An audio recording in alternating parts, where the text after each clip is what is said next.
আমরা একটা ওয়েবসাইটের মূল ভিত্তি ধরা হয় কিওয়ার্ড রিসার্চকে, অর্থাৎ আপনার কিওয়ার্ড গুলো যত সহজ হবে আপনি ওই কিওয়ার্ড নিয়ে তত ইজিলি র্যাঙ্কে যেতে পারবেন। আর এই জন্যই কিন্তু আমি কিছু ক্রাইটেরিয়া আপনাকে দিয়েছিলাম আপনাদেরকে, যে এই ক্রাইটেরিয়া গুলো মেনটেন করে আপনি যদি একটা কিওয়ার্ড বের করতে পারেন তারপরেই ধরতে পারবেন একটা একটা সহজ কিওয়ার্ড। হ্যাঁ, লাইক ধরেন কোন একজন ক্লায়েন্ট আপনাকে একটা কাজ দিল, আপনি যদি কোনো একটা কিওয়ার্ড রিসার্চের কাজ দিলে, এখন আপনি কোনো একটা ওয়েবসাইট থেকে জাস্ট কিওয়ার্ড গুলো ডাউনলোড করে, যেমন আমরা দেখেছিলাম না কোনো একটা ওয়েবসাইটের সাইট ম্যাপ থেকে তো আমরা কিওয়ার্ড পাই, তাই না? ওই ওয়েবসাইটের সকল কিওয়ার্ড, সাইট ম্যাপের কথা বলছি। সাইট ম্যাপ কি ফ্রি আর পেড আছে?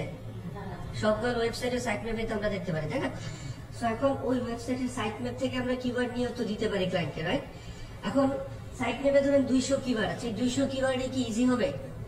লাইক আমি তো 1000 কিওয়ার্ড দিয়েছি, ওইখানে সবগুলো কি ইজি আমাদের জন্য না? এখন যদি আপনি এরকম ভাবে জাস্ট ডাউনলোড করে কোনো ক্লায়েন্টকে দিয়ে দেন, সেক্ষেত্রে সে কি নিবে কোনো ক্লায়েন্ট আপনার এই কিওয়ার্ড রিসার্চটা? বলেন তো, খুব স্বাভাবিকভাবে নিবে না।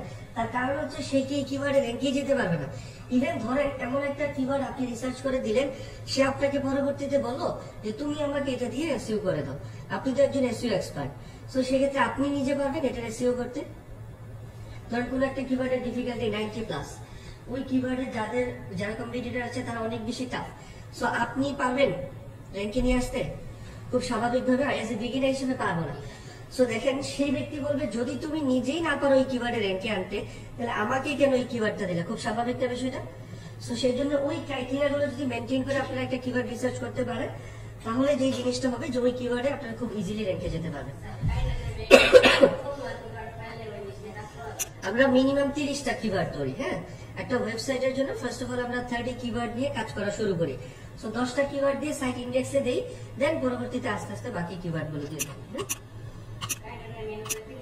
জি জি জি, এবং সেখানে অবশ্যই মানি কিওয়ার্ড এবং ইনফো কিওয়ার্ড দুই ধরনের কিওয়ার্ডই থাকবে। ওকে, ঠিক আছে। সো একটা ওয়েবসাইটের প্রথম যে স্টেপ সেটা হচ্ছে কিওয়ার্ড রিসার্চ করা। এখন আমাকে দেখতে হবে ওই কিওয়ার্ডের উপর যে কম্পিটিটর আছে আমি তাদেরকে কত সহজে বিট করতে পারবো, বা তাদের স্ট্রেংথ পয়েন্ট কোনগুলো। হ্যাঁ, সো লাইক আমি একটা কিওয়ার্ড লিখে সার্চ করি,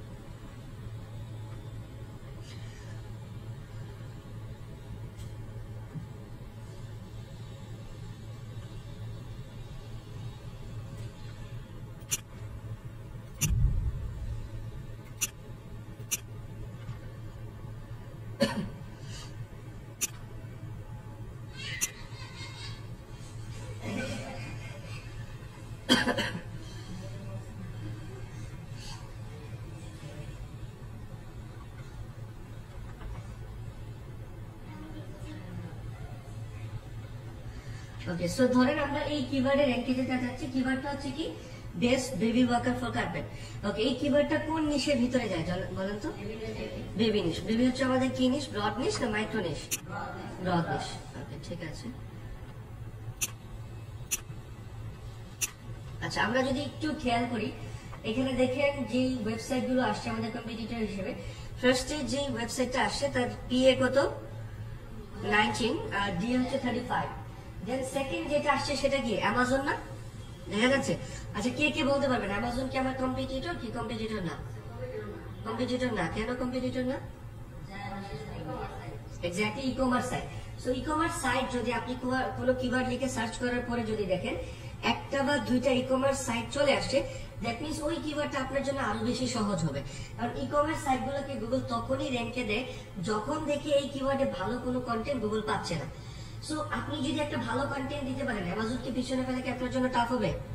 তো অ্যামাজনের ডিএপিএ 90+ হোক, আমার কোনো সমস্যা আছে না? আমি দেখবো এই কিওয়ার্ডে আমি ভালো কন্টেন্ট দিতে পারবো কিনা। আচ্ছা, এখন আরেকটা বিষয় আছে, আপনি কিওয়ার্ড লিখে সার্চ করার পরে যদি 10টাই আসে ই-কমার্স সাইট, তখন কি আপনার জন্য এটা টাফ হবে না ইজি হবে? না, খুব টাফ হবে। তার কারণ কিওয়ার্ডের ইন্টেনশন বলে একটা কথা আছে, তাই না? ওই কিওয়ার্ড দিয়ে গুগল বুঝতেছে মানুষ আসলে ই কমার্স গুলোকে বুঝতেছে, যার জন্য সে কি করছে শুধু ই কমার্স গুলোকে শো করছে। সো যদি এক দুইটা চলে আসে এতগুলো ব্লগের মাঝখানে মাত্র একটা অ্যামাজন চলে আসে, দ্যাট মিনস গুগল হয়তো বা নিচে যে ওয়েবসাইট গুলো আসছে তাদের কন্টেন্ট গুলো ভালো পাচ্ছে না, যার জন্য অ্যামাজনকে গুগল রেটকে দিয়ে দিয়েছে। সো এখন যদি আমরা একটা ভালো কন্টেন্ট দিতে পারি তাদেরকে পিছনে ফেলে কি টাফ হবে?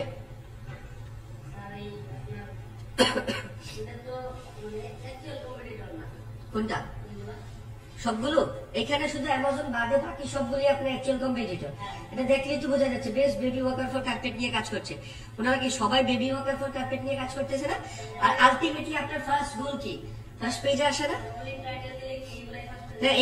এখানের মধ্যে হয়তো অ্যামাজন আপনার থাকবে না বা এক দুইটা ওয়েবসাইট নাও থাকতে পারে, বাট বিষয়টা হচ্ছে যে আপনার আলটিমেট গোল কি? ফার্স্ট পেজে আসে না?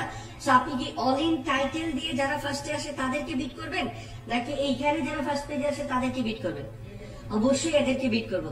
সো এদের মধ্যে যদি কোনো ই কমার্স সাইট চলে আসে, ধরেন ম্যাক্সিমাম হচ্ছে ব্লগ সাইট, অর্থাৎ আমাদের মতো অ্যামাজন এফিলিয়েশন করে বা অ্যাফিলিয়েশন করে, আর এক দুইটা সাইট হচ্ছে কি ই কমার্স। সো সেই ক্ষেত্রে তাদেরকে বিট করা আমাদের জন্য সহজ, কারণ গুগল তাদেরকে হয়তো ভালো কোনো কন্টেন্ট পায় নাই বিদায় ফার্স্ট পেজে দিয়েছে। আর যদি সবগুলোই আসে ই কমার্স তখন হবে কি আমার জন্য টাফ হবে। তার কারণ ওই কিওয়ার্ডের ইন্টেনশন দিয়ে গুগল বুঝতেছে যে ওই কিওয়ার্ডের ম্যাক্সিমামই হচ্ছে মানুষ ই কমার্সের জিনিসপত্রই চাচ্ছে। যেমন আপনি যদি নিয়ার মি দিয়ে সার্চ করেন সেক্ষেত্রে কোন ধরনের সাইট আসে বলেন তো? ই কমার্স সাইট আসে বা হচ্ছে সার্ভিস রিলেটেড সাইট আসে। ওইখানে কি গিয়ে আপনি বেস্ট রিলেটেড কিওয়ার্ড র্যাঙ্ক করাতে পারবেন? খুব স্বাভাবিক ভাবে না, কারণ ওই কিওয়ার্ডের ইন্টেনশনটাই হচ্ছে এরকম। ঠিক আছে, ওকে। আমরা যদি একটু দেখি আমাদের এখানে কতগুলো কম্পিটিটর আছে ইজি। কি মোটামুটি ইজি? দেখে কি মনে হচ্ছে ইজি? কিভাবে বুঝলাম বলেন তো? হ্যাঁ, ডিএপিএ ল। কিন্তু আরেকটা বিষয় এখানে আছে, সেটা হচ্ছে লিঙ্ক কত তার? লিঙ্ক কি? ব্যাকলিঙ্ক, তাই না? অর্থাৎ এই পেজের জন্য সে কতটা ব্যাকলিঙ্ক করেছে। সো কতটা ব্যাকলিঙ্ক করেছে সে? 0। দ্যাট মিন্স একটাও ব্যাকলিঙ্ক করেনি। সো এটা দ্বারা কি বোঝা যাচ্ছে? সেই ব্যক্তি শুধুমাত্র কিসের জন্য ফার্স্ট পেজে আসে বলেন তো? শুধুমাত্র তার কন্টেন্টের স্ট্রেংথের কারণে। সো আমরা যদি একটা ভালো কন্টেন্ট দিতে পারি আমরা ওই পজিশন গুলো দখল করতে পারবো। সো আমরা যদি একটু নিচের দিকে যাই, এই যে দেখেন এখানে একটা ওয়েবসাইট ছিল 2টা 3টা 4টা 5টা 6টা ওয়েবসাইট আছে ফার্স্ট পেজে, যারা অপেক্ষাকৃত অনেক বেশি উইক। সো আমরা কি এই জায়গাগুলোতে আসতে পারবো? অবশ্যই পারবো, যদি আমরা আমাদের কিওয়ার্ডটাকে ওইভাবে অপটিমাইজ করে একটা কন্টেন্ট দিতে পারি। হ্যাঁ, সো এখন আমরা যে কাজটা করবো সেটা হচ্ছে আমাদের এই কম্পিটিটরের কোন কোন জায়গাগুলোতে দুর্বল আছে সেই জায়গাগুলো খুঁজে বের করবো। সো প্রথমে আমরা আমাদের কিওয়ার্ডটা এখানে দিয়ে দিব।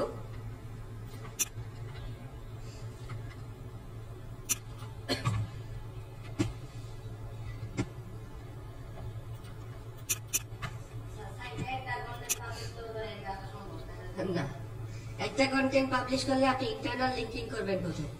ইন্টারনাল লিঙ্কিং আমরা সবাই জানি না ইন্টারনাল লিঙ্কিং কি? জানেন ওয়েবসাইট অডিটের ক্লাসে স্যার এটা দেখিয়েছিলেন, মাথায় নেই হয়তো। হ্যাঁ, ইন্টারনাল লিঙ্কিং হচ্ছে আমার ওয়েবসাইটের এক কন্টেন্টের ভিতর থেকে যখন অন্য একটা কন্টেন্টকে আমি কোনো লিঙ্ক করাবো সেটাকে বলা হয় কি? আচ্ছা, সাইল স্ট্রাকচার নিয়ে তো আমাদের মোটামুটি আইডিয়া আছে, রাইট? হাইপার লিঙ্ক কোনটা? হাইপার লিঙ্ক আপনি যে কোনো জায়গাতে ওয়ার্ড ফাইলেও তো হাইপার লিঙ্ক করা যায়। কোন একটা লিঙ্ক বসাই দিলে এটাকে হাইপার লিঙ্ক বলা হয়, তাই না? আর হাইপার লিঙ্কের ভিতরে যে টেক্সটটা থাকে সেটাকে কি বলে? Anchor text. সো আপনি যখন আপনার ওয়েবসাইটের একটা কন্টেন্ট থেকে আরেকটা কন্টেন্টকে লিঙ্ক দিবেন সেটাকে বলা হয় কি? Internal linking. হ্যাঁ,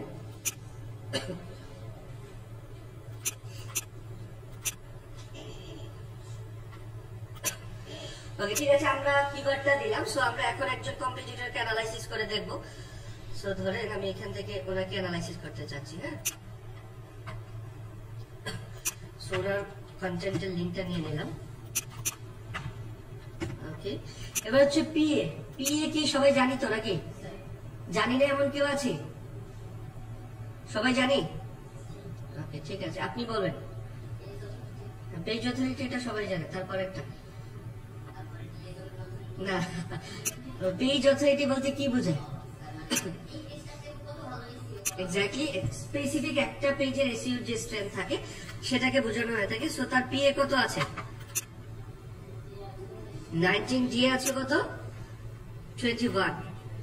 ওকে, সো আমরা এটা দিয়ে দিচ্ছি 1921। ওকে, এবার হচ্ছে number of sight index pages. আমার ওই কম্পিটিটর তার কতগুলো পেজ ইন্ডেক্সে রেখেছেন। ইন্ডেক্সেশন তো আমরা সবাই বুঝি, একদম ফার্স্ট পার্টি ছিল আপনাদের ক্রলিং এবং ইন্ডেক্সেশন, তাই না? ইন্ডেক্স কি?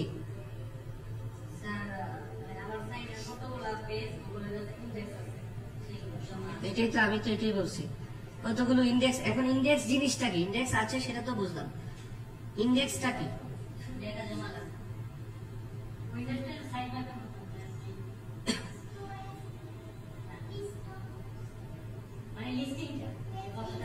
পেজ লিস্ট কি? ইন্ডেক্স। আপনারা যখন অডিট করেছিলেন একদম ফার্স্টেই তো যে জিনিসটা ছিল ইন্ডেক্সেশন এবং হচ্ছে ক্রলিং, রাইট? এই দুইটার মধ্যে ডিফারেন্স আছে না? ক্রলিং কি? গুগলের বট যখন এসে আমার কন্টেন্ট গুলোকে ক্রল করে বা রিড করে, এটাকে ক্রলিং বলা হয়, রাইট? এখন ইন্ডেক্সেশন তাহলে কোনটা? এক্স্যাক্টলি, গুগল কতগুলো কন্টেন্ট তার ব্রেইনে নিয়েছে সে বা তার মেমোরিতে নিয়েছে, সেগুলোকে বলা হয় কি? ইন্ডেক্সেশন। সো আমরা এখন দেখবো আমার কম্পিউটারে কতগুলো কন্টেন্ট আছে যেগুলো গুগল তার ইন্ডেক্সে নিয়েছে। তো সেটা দেখার জন্য কিভাবে দেখতে হবে? ওকে, আমরা শুধু ডোমেইন নেম এবং হচ্ছে ডোমেইন এক্সটেনশনটা নিব। সো নেওয়ার পরে হচ্ছে আমরা এখানে কি দেব? সাইট কোলন, দেন হচ্ছে আমাদের ওই ডোমেইন এবং ডোমেইন এক্সটেনশন দেওয়ার পরে হচ্ছে এখানে রেজাল্টটা শো করবে, দেখা যাচ্ছে। সো তার কতগুলো পেজ আছে ইন্ডেক্সে? 365টা। আচ্ছা, 365টা দেখে আমাদের ঘাবড়ানোর কোনো প্রয়োজন নেই। আমাদেরকেও কি 365টা কন্টেন্ট দিতে হবে? বিষয়টা কি এরকম না। তার কারণ হচ্ছে আমাদের কম্পিটিশন কি তার এই 365টা পেজের সাথে, নাকি স্পেসিফিক শুধুমাত্র ওই পেজটার সাথে? শুধুমাত্র এই পেজটার সাথে না আমার কম্পিটিশন। কারণ আমি তো এই কিওয়ার্ডে র্যাঙ্কে যেতে চাচ্ছি।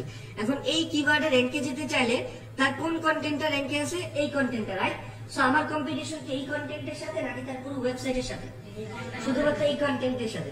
সো তারপরেও আপনি চাইলে আপনার কম্পিটিটর কতগুলো পেজ ইন্ডেক্সে আছে সেটা দেখে রাখতে পারেন। এটার কোনো এক্সাক্ট রেশিও নেই, সো আমি দিয়ে দিচ্ছি 365। এবার হচ্ছে আমরা কিওয়ার্ড প্লেসমেন্ট নিয়ে কথা বলবো। একটা কিওয়ার্ডের কয়টা জায়গাতে রাখলে গুগল ওই কিওয়ার্ডটাকে প্রায়োরিটি দেয়, কে কে জানে? 4টা? 6টা? ওকে, ঠিক আছে। 6টা জায়গার নাম কে কে বলতে পারবো? আপনি বলবেন? পারবো না? কেন পারবো না? আপনি আপনি আর কে কে এভাবে মাথা নাড়াবেন? আগে নাড়ায় ফেলেন, আমি দেখি যারা নাড়াবেন না। ওকে, আপনি বলবেন? আচ্ছা, আপনি? তাই সব জায়গাতে আমরা কিওয়ার্ডটা রাখবো? হ্যাঁ, আমি জানতে চাচ্ছি আমার কিওয়ার্ডটাকে একটা কন্টেন্টের কোন কোন জায়গাতে রাখলে গুগল প্রায়োরিটি দিবে।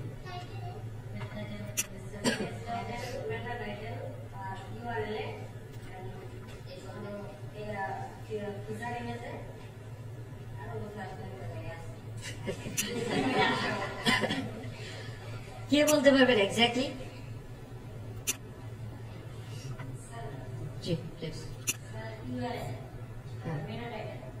উল্টা পাল্টা না, হ্যাঁ, একদম সিরিয়ালি বলেন। কন্টেন্টের বাইরে আউট অফ কন্টেন্ট কোনটা? মেটা টাইটেল এবং মেটা ডেসক্রিপশন, রাইট? এই দুটো হচ্ছে কি আউট অফ কন্টেন্ট। এটা কি কন্টেন্টের ভিতরের অংশ না বাইরের অংশ? হ্যাঁ, প্রথমে হচ্ছে মেটা টাইটেল। সবাই লিখে রাখেন, এই যে লিখবেন না আবার মাথায় থাকবেন, লিখতে হবে। হ্যাঁ, খাতা আনেন, তাই না? বিয়ে বাড়ি থেকে কি ডিরেক্টলি চলে আসছেন? তাহলে নোট করতে হবে না? বাসায় গিয়ে কি করবেন? তো ভিডিও দিব না আজকে, আপনি এটা মাথায় রেখে তারপরে গিয়ে নোট করবেন। হ্যাঁ, ওকে, ঠিক আছে। প্রথমে হচ্ছে আমার মেটা টাইটেলে রাখতে হবে, দেন হচ্ছে কোথায় রাখতে হবে? মেটা ডেসক্রিপশনে। ওকে, 2টা। দেন ইউআরএল 3টা। তারপর H1 অর্থাৎ আমার পোস্ট টাইটেল, ওইটা হলো 4টা। দেন হচ্ছে ফিচার ইমেজের অল্টারনেট ট্যাগ, ওইটা হলো 5টা। আর কোনটাই? আর কোথায়? আর হচ্ছে আমার কন্টেন্টের ফার্স্ট 100 ওয়ার্ডস এর ভিতরে। সো এই 6টা জায়গাতে ম্যান্ডেটরি রাখতেই হবে, আমার কিওয়ার্ডটাকে রাখতেই হবে। হ্যাঁ, আমি আবার বলছি, প্রথমে হচ্ছে মেটা টাইটেল, মেটা ডেসক্রিপশন, ইউআরএল, দেন হচ্ছে পোস্ট টাইটেল, দেন হচ্ছে ফিচার ইমেজের অল্টারনেট ট্যাগ, আর হচ্ছে ফার্স্ট 100 ওয়ার্ডস, কন্টেন্টের ফার্স্ট 100 ওয়ার্ডস। এই 6টা জায়গা হচ্ছে কি ম্যান্ডেটরি। আমার কিওয়ার্ডটাকে যদি অন পেজের কিছু কাজ হয়তো আপনারা দেখেছিলেন, তাই না? ইমপ্লিমেন্টেশন স্যার যখন দেখিয়েছিলেন, ফিচার ইমেজের অল্টারনেট ট্যাগ। লাস্ট হচ্ছে আমার কন্টেন্টের ফার্স্ট 100 ওয়ার্ডস এর ভিতরে, প্রথম 100 ওয়ার্ডের মধ্যে রাখতে হবে। হ্যাঁ,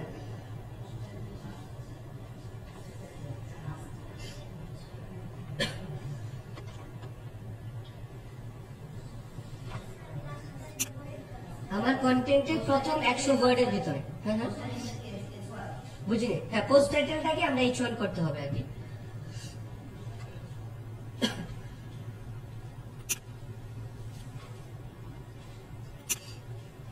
ওকে, 6টা জায়গা মাথায় থাকবে না? সো আপনি যখন কোনো অন পেজ করতে যাবেন একটা কন্টেন্টের, আচ্ছা একটা কন্টেন্টকে যদি আপনাকে একটা কিওয়ার্ড দিয়ে বলে আমার এই কিওয়ার্ডটাকে তুমি র্যাঙ্কে এনে দিবা, আমাকে কি কি করতে হবে বলেন তো? না, কিওয়ার্ড তো সে আমাকে দিয়েই দিল, সেক্ষেত্রে আমি আর কি করতে পারি? না, সে আমাকে কিওয়ার্ড একটা দিয়ে দিছে, দিয়ে বলতেছে আমার এই কিওয়ার্ডটাকে তুমি র্যাঙ্কে এনে দাও। প্রথমেই করতে হবে হচ্ছে আমাকে ওই কন্টেন্টের উপর একটা ভালো কন্টেন্ট দিতে হবে। কন্টেন্টটা পাবলিশ করার সময় প্রপার অন পেজ অপটিমাইজেশন করতে হবে।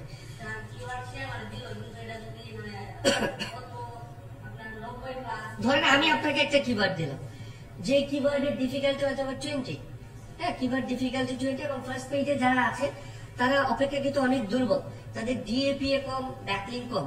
সো সেই ক্ষেত্রে আপনি কোন কোন কাজগুলো করবেন? ঠিক আছে, নাকি আপনারা তো এখন ফাইবার অ্যাকাউন্টে কাজ করবেন, সো ক্লায়েন্ট কিন্তু আপনাকে প্রথমে স্ট্র্যাটেজি জানতে চাইবে।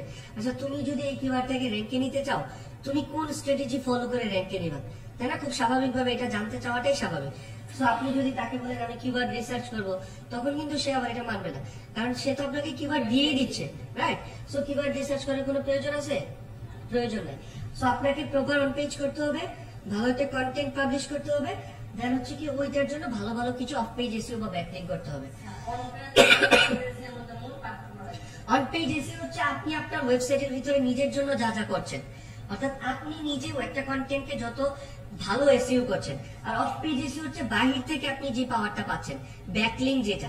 অফ পেজ এসইওর অপর নাম হচ্ছে ব্যাকলিং, অর্থাৎ অন্য ওয়েবসাইট আপনাকে যে লিঙ্ক দিচ্ছে সেটা হচ্ছে অফ পেজ এসইও, আর আপনি আপনার কন্টেন্টটাকে যত ভালো এসইও করছেন সেটা হচ্ছে অন পেজ এসইও। কন্টেন্টটা বেটার হতে হবে, ওই কন্টেন্টের উপর প্রপার অন পেজ করতে হবে, দেন কিছু ভালো ভালো ব্যাকলিং করতে হবে। ব্যাকলিং নিয়ে আপনাদের অনেকগুলো ক্লাস হবে। ওকে, সো আমরা এখন যেটা নিয়ে কথা বলছিলাম সেটা হচ্ছে কিওয়ার্ড ইন টাইটেল। অবশ্যই কোথায় থাকতে হবে কিওয়ার্ডটা? আমার টাইটেলে। টাইটেল কয় ধরনের হয়? 2 ধরনের। কি কি? মেটা টাইটেল এবং হচ্ছে পোস্ট টাইটেল, রাইট? ওকে, ঠিক আছে। সো আমরা যদি আমার কম্পিটিটরকে দেখি, এই যে উনার এখানে কি আছে কিওয়ার্ডটা মেটা টাইটেলে? এখানে কি দেওয়া আছে? Best baby walker for carpet. Okay, ঠিক আছে। আমরা যদি এখানেও দেখি, হ্যাঁ ঠিক আছে। আচ্ছা, এবার আরেকটা বিষয় আমি জানতে চাই, সেটা হচ্ছে যে আচ্ছা বলেন তো আমার মেটা টাইটেল এবং পোস্ট টাইটেল ডিফারেন্ট হলে কি কোনো প্রবলেম আছে, নাকি সেম হতেই হবে? প্রবলেম নেই, আমি পোস্ট টাইটেলটাকে আমার ইচ্ছা মতো যত ইচ্ছা তত দিতে পারবো, বাট মেটা টাইটেলে পারা যাবে? মেটা টাইটেলে যত ইচ্ছা তত ক্যারেক্টার দিতে পারবেন না, ওইটা যেহেতু গুগলে শো করবে, সো এটার একটা স্পেসিফিক লিমিটেশন আছে। ওকে, সো আমরা দেখতে পাচ্ছি তার টাইটেলে আছে, দ্যাট মিন্স ওকে। আচ্ছা, আপনারা চাইলে আপনাদের নিজেদের সুবিধার্থে এটাকে কালার করে রাখতে পারেন, লাইক ধরেন এগুলো যেহেতু আমার অনুকূলে আছে, সো আমি এটাকে গ্রিন মার্ক করে রাখতে পারি। আচ্ছা, ওনার জন্য ওকে, সো আমার জন্য তো অবশ্যই এটা ভালো, রাইট? কি সমস্যা? মানুষের ভালো দেখতে পারেন না, তাই না? ওকে, ঠিক আছে। হ্যাঁ, আমার জন্য এটা অবশ্যই ভালো না, রাইট? সে যেহেতু আমার কম্পিটিটর, সো তার যেগুলো উইক পয়েন্ট আছে আমার জন্য সেটা ভালো, আমি ওই জায়গাগুলোতে আমার স্ট্রেংথটা দেখাতে পারবো। ওকে, দেন বলা হচ্ছে কিওয়ার্ড ইন ইউআরএল। ইউআরএল তো সবাই চিনি নাকি? ইউআরএল এর আরেকটা নাম আছে, নাম কি? পার্মালিঙ্ক। ওকে, আর কোনো নাম আছে? না, স্লাগ। নাম কি? ইউআরএল এর টোটাল 3টা নাম হয়, একটা হচ্ছে ইউআরএল, পার্মালিঙ্ক এবং হচ্ছে স্লাগ, SLUG। হ্যাঁ, স্লাগ। ঠিক আছে। সো আমরা হচ্ছে ইউআরএল এ কিওয়ার্ডটা আছে কিনা সেটা দেখবো। এই যে দেখেন তার ইউআরএল এ কি কিওয়ার্ডটা আছে? আচ্ছা, দ্যাট মিন্স ওকে। আমরা চাইলে এটাকে মার্ক করে রাখতে পারবো। আর এইখানে ম্যাক্সিমাম জিনিস রেড হবে, এটাই স্বাভাবিক। এই নর্মাল বিষয়গুলো যদি উনি ঠিক না করে আসতো তাহলে উনি ফার্স্ট পেজে থাকতে পারতো, খুব স্বাভাবিক বিষয়। ওকে, দেন হচ্ছে কিওয়ার্ড ইন ডেসক্রিপশন। ডেসক্রিপশন বলতে কি বোঝানো হয় বলেন তো?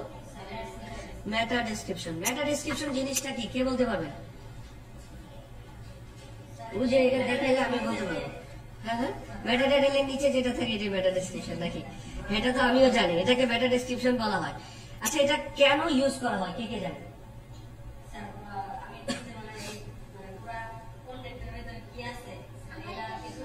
এটা হচ্ছে কি, একটা আমরা যখন কোনো বই পড়ি, হ্যাঁ, বইয়ের প্রথমে একটা সামারি থাকে না, যে বই থেকে আমরা কি কি জানতে পারবো, so one kind of summary বলতে পারেন। সো এটা হচ্ছে পুরো কন্টেন্টকে ফিচার করে বা রিপ্রেজেন্ট করে, এবং এটা বেসিক্যালি ইউজ করা হয় সিটিআর বানানোর জন্য। কিসের জন্য? সিটিআর। সিটিআর কি? Click through rate. হ্যাঁ, সবাই লিখে রাখেন। সিটিআর মানে হচ্ছে ক্লিক থ্রু রেট, অর্থাৎ এই মেটা ডেসক্রিপশনই ডিপেন্ড করে আপনার এই কন্টেন্টের ভিতরে ক্লিক করার চান্স কতটুকু। ঠিক আছে, আপনার এটা যদি ভালো না হয়, লাইক ধরেন আমি যদি বলি মেটা ডেসক্রিপশনটা গুগল তখনই শো করবে যদি আপনার মেটা ডেসক্রিপশনটা এসইও অপটিমাইজ হয়। কি হয়? না না, এটা গুগল না না আমি বলি গুগল আপনারটা কখন দিবে না, যখন আপনারটা এসইও অপটিমাইজ না হবে তখন। বাট আপনারটা যদি এসইও অপটিমাইজ হয় গুগল দিতে বাধ্য। ঠিক আছে, সো সেক্ষেত্রে যে জিনিসটা হবে যে এসইও অপটিমাইজ কিভাবে করবে একটা মেটা ডেসক্রিপশনকে, সবাই লিখে রাখেন।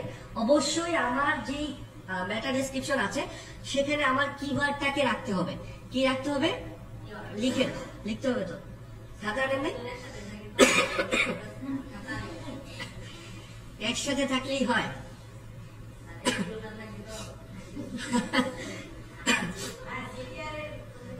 ক্লিক থ্রু রেট, অর্থাৎ ক্লিক করার চান্স কতটুকু, এটাকে বলা হয় ক্লিক থ্রু রেট।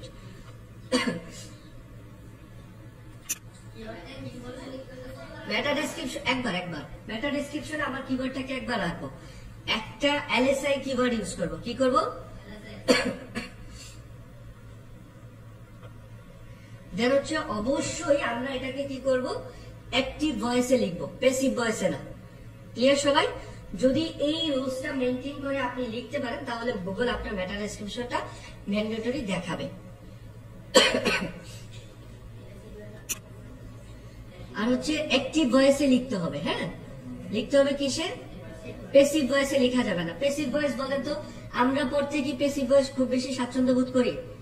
একটা জিনিসকে ঘুরিয়ে পেঁচিয়ে বলাটা কি ভালো নাকি ডিরেক্টলি বলা ভালো? তো এখানেও আমাকে কি করতে হবে? অ্যাক্টিভ ভয়েস ইউজ করতে হবে। আচ্ছা, এখন এখানে আরেকটা বিষয় কাজ করে। আমি বললাম কি যে মেটা ডেসক্রিপশন হচ্ছে এমন একটা জিনিস যেটা আপনার পুরো কন্টেন্টকে রিপ্রেজেন্ট করছে, বাট আপনার এটা এসইও ফ্রেন্ডলি হলো না, তখন কি করবে গুগল? আপনারটা শো করবে না। তখন গুগল কি করবে? ধরেন কন্টেন্ট থেকে লাইক এখান থেকে ধরেন এতটুকু অংশ নিয়ে আসলো। হ্যাঁ, এখন এই অংশটা কি আবার আমার পুরো কন্টেন্টকে রিপ্রেজেন্ট করছে? এটা তো আমার ইন্ট্রোডাকশনের জাস্ট একটা লাইন মাত্র, রাইট? সো এটা আবার ওই যে কি আছে না, টিকটকে যে ভাইরাল হয়েছিল অপু ভাই, মামুন ভাই, যারা রিপ্রেজেন্ট করছিল দেশকে, তাদের মতো রিপ্রেজেন্ট করা হয়ে যাবে, তাই না? সো সেক্ষেত্রে আমাকে অবশ্যই কি করতে হবে?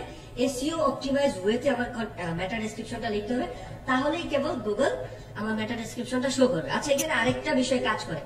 আচ্ছা, একটা মেটা ডেসক্রিপশনে গুগল আমরা যদি একটু খেয়াল করি, এই যে দেখেন মেটা ডেসক্রিপশন এটা শো করছে না, তাই না? কেন শো করছে না কে কে জানে? ক্যারেক্টার বেশি, তাই তো? ওকে, ঠিক আছে। কত ক্যারেক্টার বলে? 150 ক্যারেক্টার। ওকে, ঠিক আছে।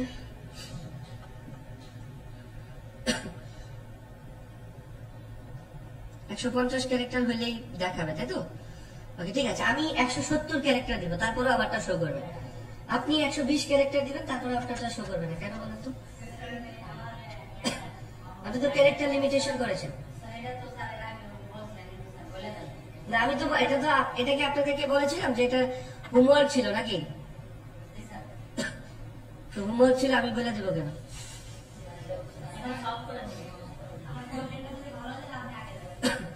না, ধরেন আমি 170 ক্যারেক্টার দিলাম, আপনি ধরেন 120 ক্যারেক্টার দিলেন। হ্যাঁ, কিন্তু আপনি যে ক্রাইটেরিয়া মেনটেন করেছেন, অর্থাৎ এসইও ফ্রেন্ডলি করে লিখেছেন, আমিও এসইও ফ্রেন্ডলি করে লিখেছি, বাট আমারটা শো করছে, আপনারটা শো করছে না, কেন শো করছে না?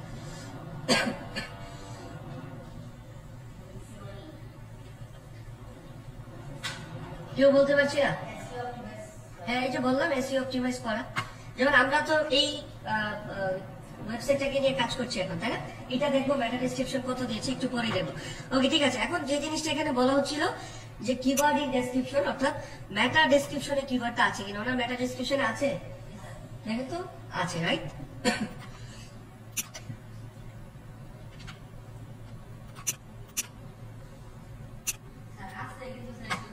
হ্যাঁ, এইটাই হচ্ছে এখন আসবে। ওকে, এবার বলা হচ্ছে keyword prominence. What is keyword prominence? কে কে জানি? কেউ জানি না? ওকে, আমার কিওয়ার্ডের প্লেসমেন্ট যেন কয়টা ছিল? 6টা। ওই 6টা প্লেসমেন্টে আমার কিওয়ার্ডটা কতটা শুরুর দিকে আছে, এটাকে বলা হয় কিওয়ার্ড প্রমিনেন্স। অর্থাৎ মেটা টাইটেলের কতটা শুরুর দিকে আছে, মেটা ডেসক্রিপশনের কতটা শুরুর দিকে আছে, পোস্ট টাইটেল, ইউআরএল, ফার্স্ট 100 ওয়ার্ডস, এই জায়গাগুলোর কতটা শুরুর দিকে আছে, এটাকে বলা হয় কি? Keyword prominence. ওকে, সো আমরা যদি একটু দেখি, এই যে দেখেন এখানে কি ওনার শুরুর দিকে আছে নাকি এর আগে আরো 2টা ওয়ার্ড আছে? আরো 2টা ওয়ার্ড আছে না? আছে। ওকে, তার মানে মেটা টাইটেলটা ঠিক নেই। এবার যদি মেটা ডেসক্রিপশন দেখি, হ্যাঁ এখানে মোটামুটি শুরুর দিকে আছে, জাস্ট আগে কি আছে? দা আছে। ওকে, ঠিক আছে। এবার আমরা এখানে যাই, এখানেও সেম ভাবে পোস্ট টাইটেলে কি শুরুর দিকে আছে নাকি নেই? একটু পরে আছে। ওকে, 2টা ওয়ার্ডের পরে আছে। এবার যদি আমরা ফার্স্ট 100 ওয়ার্ডসে দেখি, দেখেন তো ফার্স্ট 100 ওয়ার্ডসের শুরুর দিকে আছে না একদম নিচের দিকে আছে? নিচের দিকে আছে। সো যদি দেখেন 4টা জায়গাতেই শুরুর দিকে নেই, দ্যাট মিনস এটা দিবেন নো। আর যদি দেখেন যে ঠিক আছে সবগুলো জায়গাতেই মোটামুটি শুরুর দিকে আছে, তাহলে দিয়ে দিব ওকে। সো আমরা দেখলাম মোটামুটি এটা দিয়ে দিলাম নো। তার নো কেন দিলাম বলেন তো? কারণ অনেকগুলো জায়গাতেই তার শুরুর দিকে জিনিসটা নেই। আচ্ছা, ফিচার ইমেজে আছে কিনা, এটাকে বলে ফিচার ইমেজের অল্টারনেট ট্যাগে আছে কিনা, তাই না?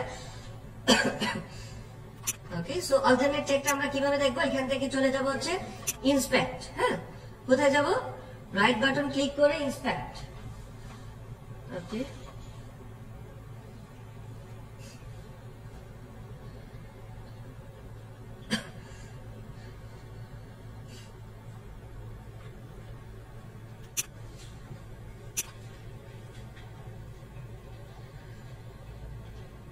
ওকে, এখানে আমরা দেখতে পারবো অল্টারনেট ট্যাগ। এই যে দেখেন এএলটি দেখাচ্ছে আমরা কি?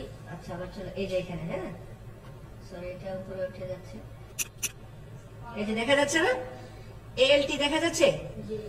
বেস্ট কি দেওয়া আছে? Best baby walker for carpet. Then সে একটা আবার তার ওয়েবসাইটের ডোমেইন নেমটা ইউজ করেছে। দ্যাট মিন্স এখানেও কি শুরুর দিকে আছে? একদম প্রথমেই তো আছে নাকি? Alternate tag best baby walker for carpet, that means okay. So যদি দেখেন সবগুলো জায়গাতে লাইক 5টা জায়গাতে ঠিক আছে, শুরুর দিকে আছে, তাহলে কি দিব? ওকে। আর যদি এরকম হয় যে 4টা জায়গাতে ঠিক নেই, শুধু 2টা জায়গাতে ঠিক আছে, তাহলে নো দিয়ে দিব। হ্যাঁ, সো আমরা ধরেন এটা নো দিয়ে দিলাম। ওকে,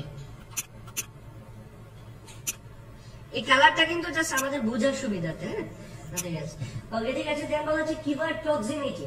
প্রমিনেন্স ছিল কি? আমার কিওয়ার্ডটা কতটা শুরুর দিকে আছে প্লেসমেন্টের।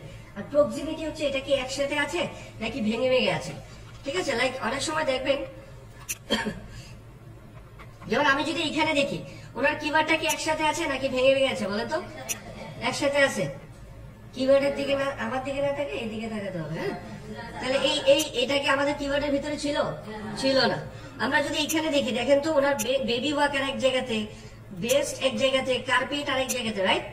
সো এগুলোকে বলা হয় কিওয়ার্ড প্রক্সিমিটি, অর্থাৎ আমার কিওয়ার্ডটা একসাথে আছে নাকি ভেঙে ভেঙে আছে। সো সেক্ষেত্রে আমার কম্পিটিটরের একসাথে নেই, সো সেক্ষেত্রে আমরা এটা কি দিব? নো দিয়ে দিব। সো সেম ভাবে আপনাকে কি করতে হবে? ওই 6টা জায়গাতে কিন্তু দেখতে হবে, অর্থাৎ যে 6টা জায়গা আমরা কিওয়ার্ড প্রমিনেন্সের ক্ষেত্রে দেখেছিলাম, প্লেসমেন্টের সবগুলো জায়গাতে তার একসাথে আছে নাকি ভেঙে ভেঙে আছে। সো হ্যাঁ, তার সবগুলোই ঠিক আছে, শুধু এটাতে একসাথে নাই, বাকি সবগুলো কি না না আমার কিওয়ার্ডটা একসাথে আছে কিনা। Best baby walker for carpet এটা তো একসাথে আছে, রাইট? ওকে, সো সেম ভাবে আমরা এখানেও দেখতে পাচ্ছি একসাথে আছে। ইভেন আমরা যদি ফার্স্ট 100 ওয়ার্ডসে দেখি, হ্যাঁ শেষের দিকে আছে, এটা তো আমরা আগেই দেখে ফেললাম কিওয়ার্ড প্রমিনেন্সে। বাট এখানে কি একসাথে আছে না? একসাথে আছে। সো যেহেতু ম্যাক্সিমাম জায়গাতেই একসাথে আছে, সো আমরা এটা কি দিব, ওকে।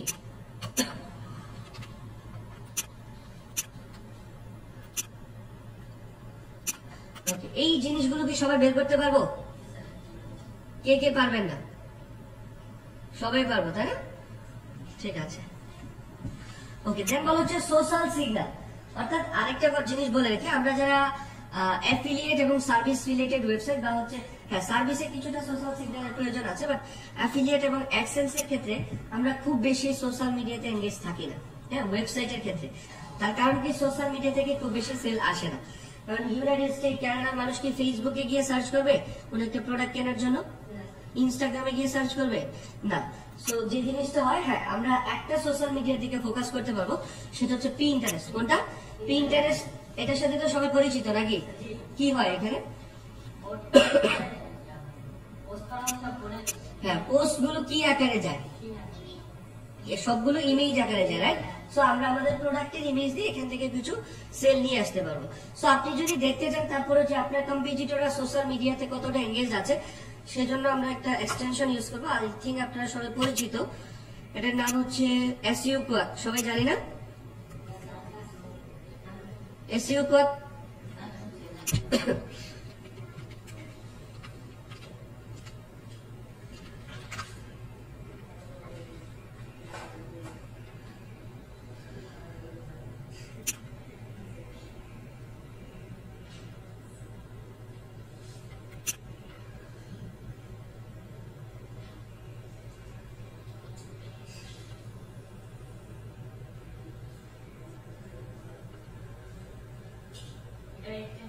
জি,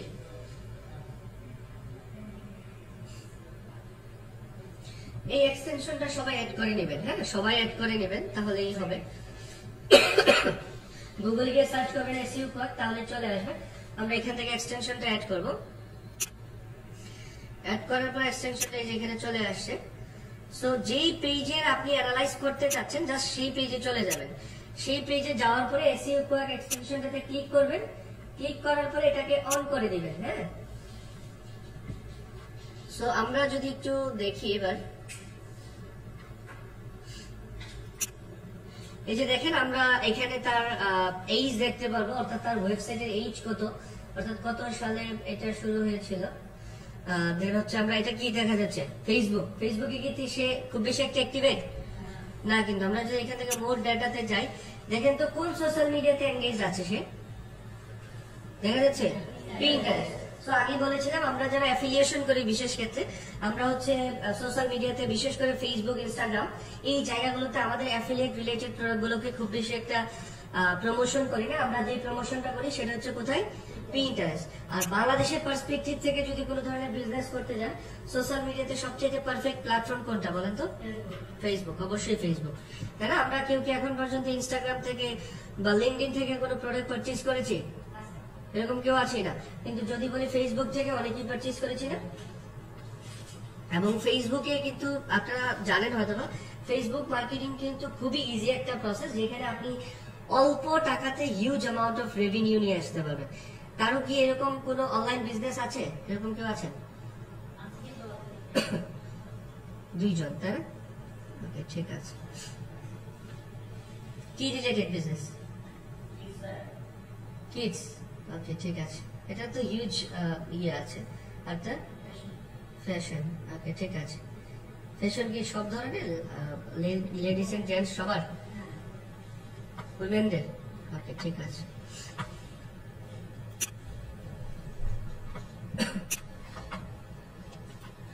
ওকে, সো আমরা যেহেতু দেখলাম তার বাকি কোনো সোশ্যাল মিডিয়াতে নেই, সো আমরা সবগুলোতে 0 দিয়ে দিচ্ছি। আচ্ছা, এটা আমি রিমুভ করে দিচ্ছি। পিন্টারেস্টে কত ছিল জানো? ওকে, ঠিক আছে। সো এটা ছিল আমাদের জেনারেল অ্যানালাইসিস। আমরা আমাদের কম্পিটিটরকে 3টা ভাগে অ্যানালাইজ করব। একটা হচ্ছে জেনারেল অ্যানালাইসিস, দেন হচ্ছে কি দেখা যাচ্ছে না এখানে, অন পেজ অ্যানালাইসিস, আরেকটা কি অফ পেজ অ্যানালাইসিস। অন্য কেউ দেখতে পাচ্ছে না, তাই না? সব উপরের দিকে হা করে তাকায় আছে।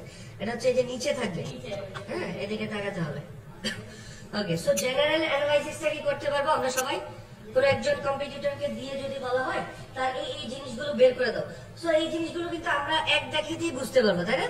দেখ আমাদের যদি মস্টা লগইন থাকে, সো আমরা তার ডিএ পিএ তার কিবোর্ড প্লেসমেন্ট মোটামুটি অনেক কিছু এখান থেকে দেখে নিতে পারবো না। সো এই কাজটা সবাই করে নেব, দেন আমরা করবো। হ্যাঁ, যে কোনো ওয়েবসাইটের জন্য কম্পিটিটর অ্যানালাইসিস হচ্ছে এরকম, সেটা সার্ভিস হোক, অ্যাফিলিয়েট হোক, অ্যাডসেন্স হোক, ই কমার্স হোক, ঠিক আছে? এই জিনিসগুলো, হ্যাঁ এটা আমি পুরোটা আবার রিক্যাপ করবো, সমস্যা নেই। ওকে, এবার আসি হচ্ছে অন পেজ অ্যানালাইসিস। সেম ভাবে আমরা ওই সাইটের ইউআরএলটা এখানে দিব। এবার কথা বলবো হচ্ছে ইউআরএল ক্যারেক্টার নিয়ে। ইউআরএল ক্যারেক্টার লিমিটেশন কত হওয়া উচিত, কে কে জানে? ইউআরএল ক্যারেক্টার লিমিটেশন 50 থেকে 55। ইউআরএল তো চিনি সবাই, তাই না? ইউআরএল কোনটা? ইউআরএল যত ছোট হবে তত ভালো, একটা জিনিস মাথায় রাখবেন, ইউআরএল যত ছোট হবে আপনার জন্য তত ভালো। সো এটা স্ট্যান্ডার্ড ক্যারেক্টার হচ্ছে 45 to 50, সবাই লিখে রাখেন। স্ট্যান্ডার্ড ক্যারেক্টার কত? স্ট্যান্ডার্ড ক্যারেক্টার কত? 45 to 50। ইভেন আপনি এই পুরো অন পেজ অ্যানালাইসিসটা করতে পারবেন এই যে এসইও কোয়াড যে টুলসটা আছে সেটার থ্রুতে। ধরুন আপনি এই পেজে সে কত ভালো অন পেজ করছে সেটা দেখতে যাচ্ছেন, হ্যাঁ? এই যে দেখেন এসইও কোয়াডে ক্লিক করবেন, এই পেজে আসবেন, আসার পরে কি করব? এসইও কোয়াডে ক্লিক করব। ক্লিক করার পরে এই যে ডায়াগনোসিস একটা রিপোর্ট আছে না, ডায়াগনোসিসে ক্লিক করব। ওকে, এবারে হচ্ছে আমরা তার পুরো ওয়েবসাইটের তার পুরো ওয়েব পেজের অ্যানালাইসিসটা করতে পারবো। সো তার ইউআরএল ক্যারেক্টার কত দেওয়া আছে? 44। সো এটা কি ঠিক আছে নাকি? ঠিক আছে। সো যত ছোট হবে তত ভালো, বাট আমরা 50 ক্যারেক্টারের উপরে কখনোই যাব না, হ্যাঁ? সো আমরা ধরেন এটা দিয়ে দিলাম 44। ওকে, এবার হচ্ছে ক্যানোনিক্যাল। হোয়াট ইজ ক্যানোনিক্যাল, কে কে জানে? কে কে জানেন? হাত তোলেন তো একটু দেখি। এটা সবারই জানার কথা, এটা যদি বলেন পড়ার নাই তাহলে খারাপ হবে। পড়ি নাই আমরা সবাই এটা ক্যানোনিক্যাল কি? ওকে, ঠিক আছে, কে কে জানি? ইভেন আমরা হয়তো ক্যানোনিক্যাল কে তৈরিও করেছিলাম, আমরা যখন ওয়ার্ডপ্রেস অপটিমাইজেশনের ক্লাস করেছিলাম, তাই না? ওকে, সো কে বলবেন? আপনি বলবেন। আচ্ছা, আপনি বলেন।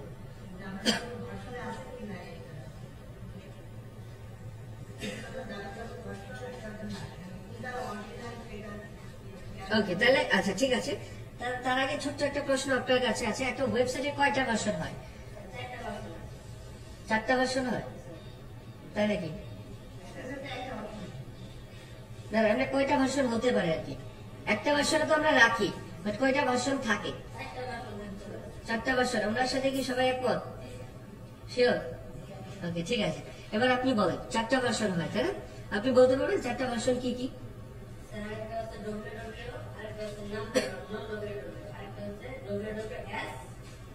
ডব্লিউডব্লিউ এর সাথে এস হয়?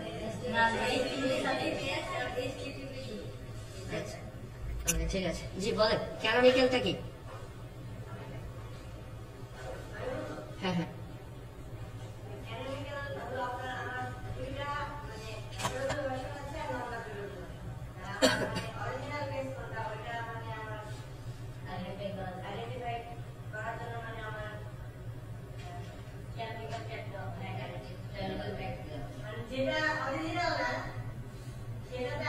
আপনার ওয়েবসাইটে ডুপ্লিকেটও থাকবে নাকি এরকম? সেটা অরিজিনাল না মানে কি?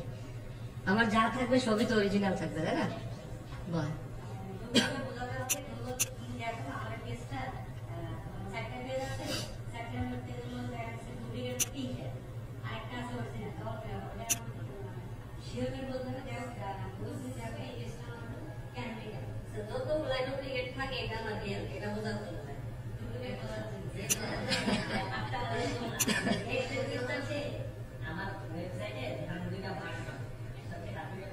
আরেকটা নন ডব্লিউডব্লিউ ধরে নিন।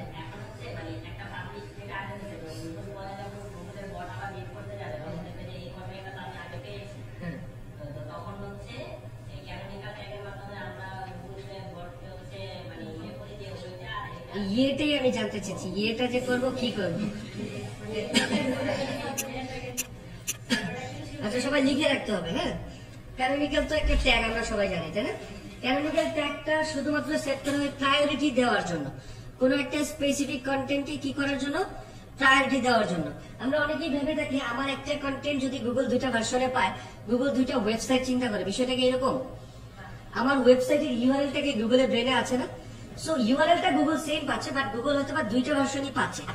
সো গুগল তখন শুধু কনফিউজ হয়ে যাবে, অ্যাকচুয়ালি আমি তাহলে র্যাঙ্ক দিব কোনটাকে, রাইট? সো একটা কন্টেন্ট যদি দুইটা লিঙ্কে পাওয়া যায়, গুগল একই ওয়েবসাইটের দুইটা লিঙ্কে পাচ্ছে সেম কন্টেন্ট, সো তখন কি হবে, গুগল কনফিউজ হবে আমি অ্যাকচুয়ালি র্যাঙ্ক দিব কোনটাকে।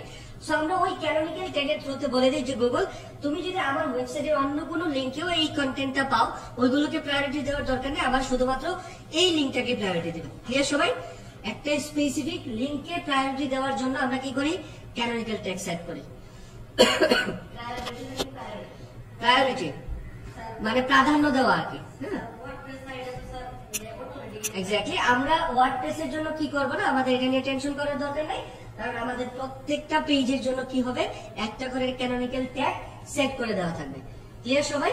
সো আমাদের আলাদা করে ক্যানোনিক্যাল তৈরি করতে হবে না। হ্যাঁ, সো আমাদের কম্পিটিটরে কি ক্যানোনিক্যাল আছে? এটা দেখে এখন যদি এটা না থাকতো তাহলে কি আমরা বুঝতে পারতাম আছে কিনা? কিভাবে বুঝতে পারতাম?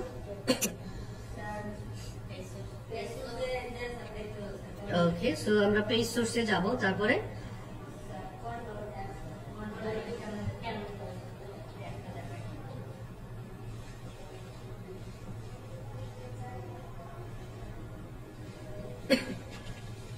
এবার কি করব,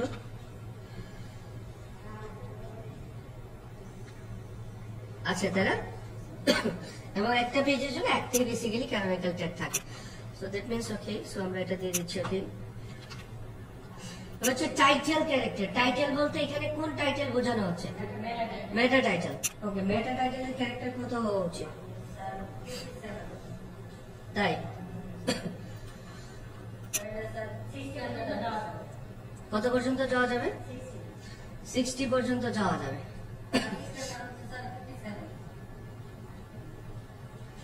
আচ্ছা, সবাই লিখে রাখেন, যদি কেউ প্রশ্ন করে যে মেটা টাইটেলের ক্যারেক্টার কত হওয়া উচিত, 10 থেকে 65। কত হওয়া উচিত? 10 থেকে 65। বাট এটার ক্ষেত্রেও যত ছোট রাখা যায় তত ভালো। তবে হ্যাঁ, স্ট্যান্ডার্ডটা হচ্ছে কত? 57। বাট 57 ক্যারেক্টার আপনি দিলেই কি আপনার মেটা ডেসক্রিপশনটা শো করবে? লাইক আমি 55 দিলাম, ওটা শো করবে? দেখা তো এখানে ওনার মেটা ডেসক্রিপশন শো করছে?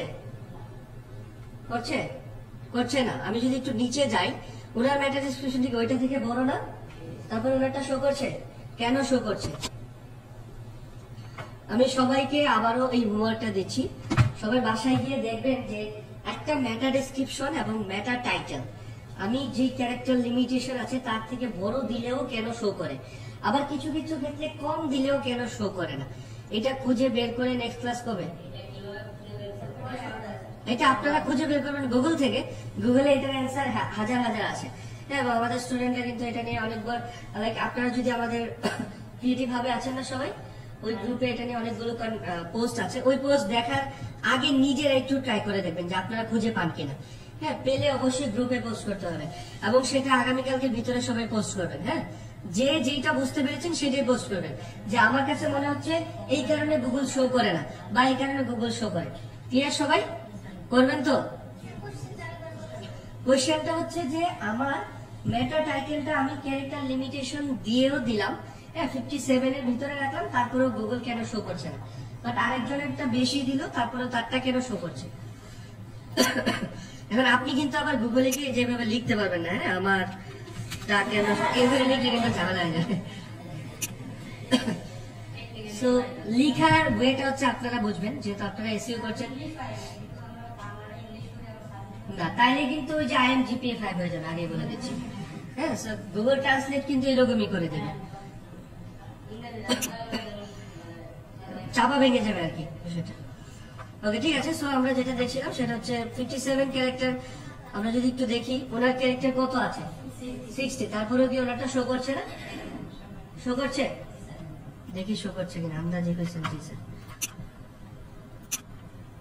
ওটা কই ছিল এটা? এটা হ্যাঁ শো করছে। সো দেখেন, আমরা তো জানি স্ট্যান্ডার্ড নাকি কত, 57, বাট তার বেশি দিলেও তো শো করছে, রাইট?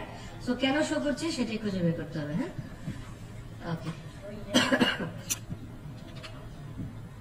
এবার হচ্ছে ম্যাটার ডেসক্রিপশন কত হওয়া উচিত? 150, এর কম হলে আরো ভালো। ওকে, আমার কম্পিটিটরটা কত আছে? 158। তার ম্যাটার ডেসক্রিপশনটা কি সবটা শো করছে?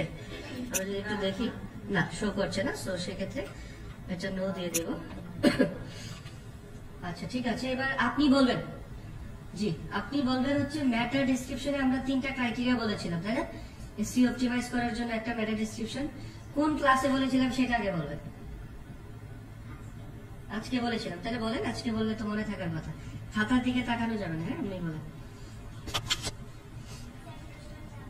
ম্যাটার ডেসক্রিপশনে কোন জিনিসগুলো মেনটেন করলে আমরা বলতে পারবো এটা একটা এসইও অপটিমাইজ ম্যাটার ডেসক্রিপশন হয়েছে, বা আমরা যখন নিজেদের জন্য লিখবো কোন জিনিসগুলো মেনটেন করে লিখবো।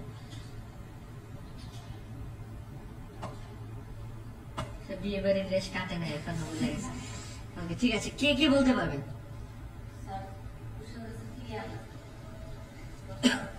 খাতা নাই তো ওই জন্য ক্লিয়ার না। হ্যাঁ, সবসময় কিন্তু রুমমেট দিয়ে কাজ হবে না।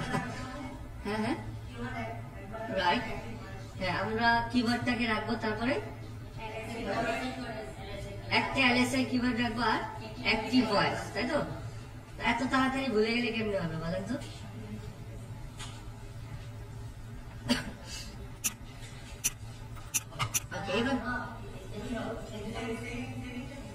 এই যে এলএসআই কিওয়ার্ড একটা ইউজ করতে হবে। ফার্স্ট হচ্ছে আমার মেইন কিওয়ার্ডটাকে রাখবো, একটা এলএসআই কিওয়ার্ড ইউজ করবো, আর থার্ড হচ্ছে অ্যাক্টিভ ভয়েসে লিখবো, ঠিক আছে? ওকে, এবার হচ্ছে হেডিং। হেডিং তো সবাই আমরা চিনি, তাই না? হেডিং কি? ট্যাগ। হেডিং কয়টা থাকে একটা ওয়েবসাইটে? 6 ধরনের হয়। একটা ওয়েবসাইটে কয়টা H1 হবে? একটাই H1 হবে, রাইট? প্রশ্ন শুনতে হবে, তারপর অ্যান্সার দিতে হবে। একটা ওয়েবসাইটে কয়টা H1 হবে? অনেকগুলো হতে পারে, তাই না? অনিত বলতেছে অনেকগুলো হতে পারে, আপনারা বলেন একটা। এক্স্যাক্টলি, স্পেসিফিক একটা পেজে শুধুমাত্র একটা H1 থাকবে। এবার আমার ওয়েবসাইটে যদি 100টা কন্টেন্ট থাকে, সেক্ষেত্রে কি একটা H1 হবে, নাকি 100টা কন্টেন্টের জন্য 100টা H1 হবে, রাইট? ওকে ঠিক আছে, একটা পেজে একটার বেশি H1 দিলে প্রবলেম কি হবে বলেন? অডিট তো সবাই করেছি। আচ্ছা, একটা জিনিস মাথায় রাখবেন, একটা হ্যাঁ হ্যাঁ প্রায়োরিটি দিবে না। কেন দিবে না? H1 মানে কি? একটা ওয়েবসাইটকে গুগল সবসময় কোডিং এর ভাষায় পড়ে, এটা তো আমরা সবাই জানি। সো H1 বা H1 হেডিং এ যেটা থাকে সেটাকে সবচাইতে বেশি প্রায়োরিটি দিয়ে থাকে গুগল। সো আমি দুইটা ইউজ করলে তো দুইবার প্রায়োরিটি দেওয়ার কথা, তাই না? কই বলে দিছে, আমাকে একটু দেখান। এটা আমাকে দেখাইতে হবে যে গুগল কোথায় বলছে, নাকি এটা গুগল বলে না শুভ স্যার বলছে সেটা বলে। শুভ স্যার তো গুগল না, নাকি? শুভ স্যার গুগল থেকে এই ইনফরমেশনটা আপনাকে দিয়েছে, এটা আপনি নিয়েছেন। এখন আপনি নিয়ে কি কোনোদিন চেষ্টা করেছেন যে আসলে আমি একটু দেখি তো এটাকে আসলেই গুগল বলেছে কিনা আমাদেরকে? ধর আমি যা যা বলছি, এখন আমি কিন্তু বলতেছি গুগল বলছে, এখন এখানে আমি একটা মিথ্যা কথা বললে বলতে পারবো গুগল বলছে, ঠিক না? এখন আপনারা তো ওইটাই বিশ্বাস করবেন, এখন কি হবে আলটিমেটলি?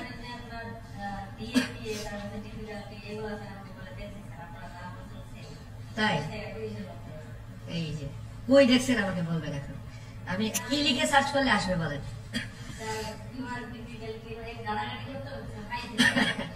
আচ্ছা ঠিক আছে,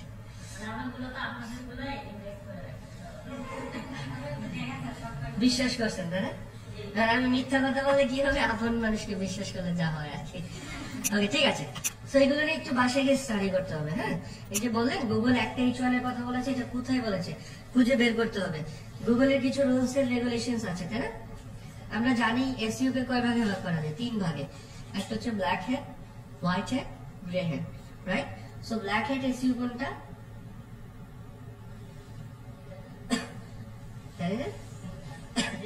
আচ্ছা, ব্ল্যাক হ্যাট এসইও হচ্ছে যে নেগেটিভ ওয়ে। সোজা কথা বলে 2 নম্বরে করে আমি যেটা করবো, অর্থাৎ গুগলের রুলস এন্ড রেগুলেশনস কে ওভারটেক করে যে র্যাঙ্কিংটা নিয়ে আসবে সেটাকে বলা হয় কি? Black hat SEO. যেটা করে থাকে বাংলাদেশের যত কিছু ওয়েবসাইট আছে, দেখবেন যখন কোনো ধরনের এক্সাম আসে, হ্যাঁ, লাইক এখন তো আর এক্সাম যদিও এই বছর অনেকেই রেজাল্ট পায় নাই। সো এর আগে আমরা কি এসএসসি এইচএসসি সময় রেজাল্ট দেখতাম না বিভিন্ন ধরনের ওয়েবসাইটে? সো তখন দেখবেন কিছু ওয়েবসাইট ফেসবুকের থ্রুতে দেখতে পাবেন, কিছু ওয়েবসাইট বলে যে আপনারা যদি আগে আগে রেজাল্ট জানতে চান তাহলে এই ওয়েবসাইট থেকে দেখতে পাবেন। খেয়াল করেছেন কখনো? বিভিন্ন ধরনের এই ধরনের ওয়েবসাইট আসে। সো তারা যে কাজটা করে ব্ল্যাক হ্যাট এসইও করে, হ্যাঁ, অর্থাৎ গুগলের রুলস এন্ড রেগুলেশনস মানে না, অনেক বেশি স্প্যামিং করে তারা র্যাঙ্কে চলে আসে। এবং গুগল একটা ওয়েবসাইটকে বোঝার জন্য কিন্তু কিছুদিন সময় নেয়। সো দেখা যায় তাদের টার্গেট থাকে ওই 3-4 দিন, হ্যাঁ, যে রেজাল্টের আগের 2 দিন, রেজাল্টের দিন, রেজাল্টের পরের 2 দিন। সো তারা ওই 3-4 দিনে ধরেন 1 লক্ষ টাকা ইনভেস্ট করলো সাইটের ভিতরে ব্ল্যাক হ্যাটের জন্য, ওই 3-4 দিনে তারা 10-12 লাখ টাকা এখান থেকে নিয়ে নেয়। হ্যাঁ, ইনকামটা কিভাবে নেই? অ্যাডসেন্সের থ্রুতে। হিউজ অ্যামাউন্ট অফ অ্যাড আসে এইসব সাইটে গেলে, দেখবেন বিভিন্ন ধরনের অ্যাড কাটতে কাটতে আপনার সময় চলে যাবে। হ্যাঁ, প্রথম আলোতে যান না, আমরা সবাই যাই না, প্রথম আলোতে গেলে বিভিন্ন ধরনের অ্যাড দেখি যে বিভিন্ন অ্যাড চলে আসে।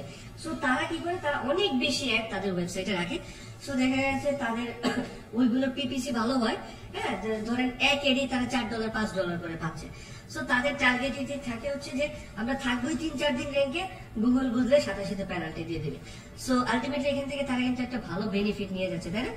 যে ধরেন 2 লাখ টাকা খরচ করলাম, 10 লাখ টাকা কিন্তু লস আছে, লস তো নাই। Black head, white head, grey head.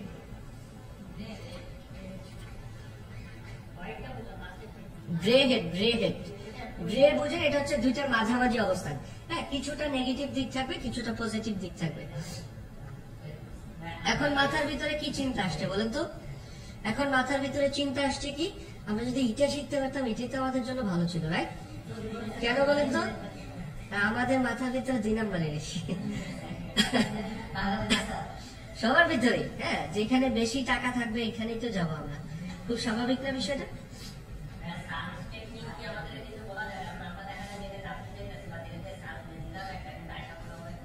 বুঝিনি।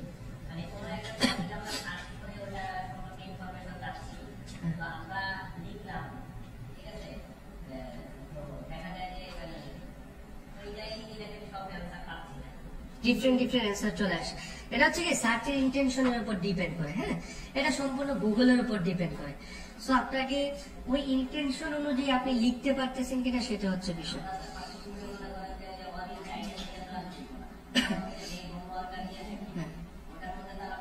না, এই সার্চটা তো আমি আপনাদেরকে বলবো না, এতটুকু এবিলিটি আমি বিশ্বাস করি আপনাদের ভিতরে আছে যে কিভাবে সার্চ করলে আমরা এই জিনিসটা পেতে পারি। হ্যাঁ, সার্চ ক্রাইটেরিয়া এগুলো আপনারা নিজেরাই খুঁজে বের করবেন। এটা আমি বলে দিলে লাভ হলো কি? আপনারা কি ক্লায়েন্টের সাথে কথা বলতে পারেন? ক্লায়েন্টের সাথে কি আমি আপনাদের ওই কথা বলে দিতে পারবো নাকি?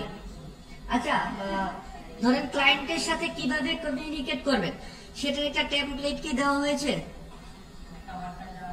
ওয়ার্ড ফাইলটা কি খেয়াল করেছেন কেউ? নাকি খেয়াল করি নাই? না,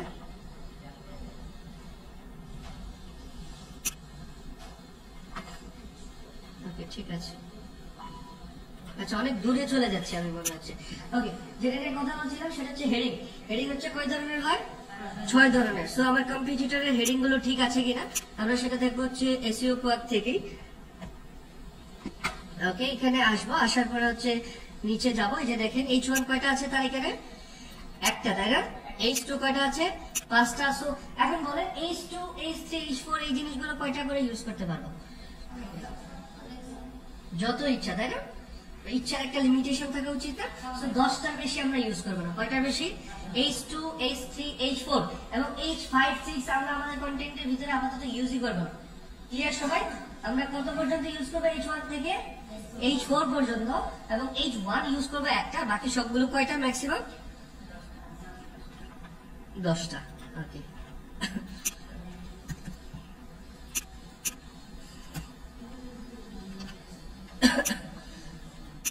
ওকে, দেন যে জিনিসটা বলা হচ্ছে ইমেজেস।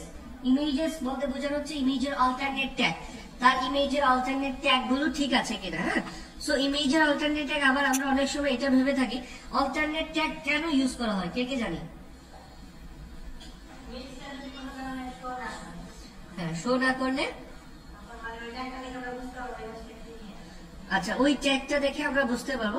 এখন ধরেন এখানে শুধু লেখা ছিল বেস্ট, এই ইমেজটা নেই, ধরেন এই ইমেজটা এখানে নেই। সো এখানে লেখা ছিল best baby walker for carpet. এখন আপনি কি কনফার্ম যে এখানে একটা ইমেজ ছিল? এক্স্যাক্টলি, ব্রোকেন ইমেজের একটা আইকন থাকে, তাই না?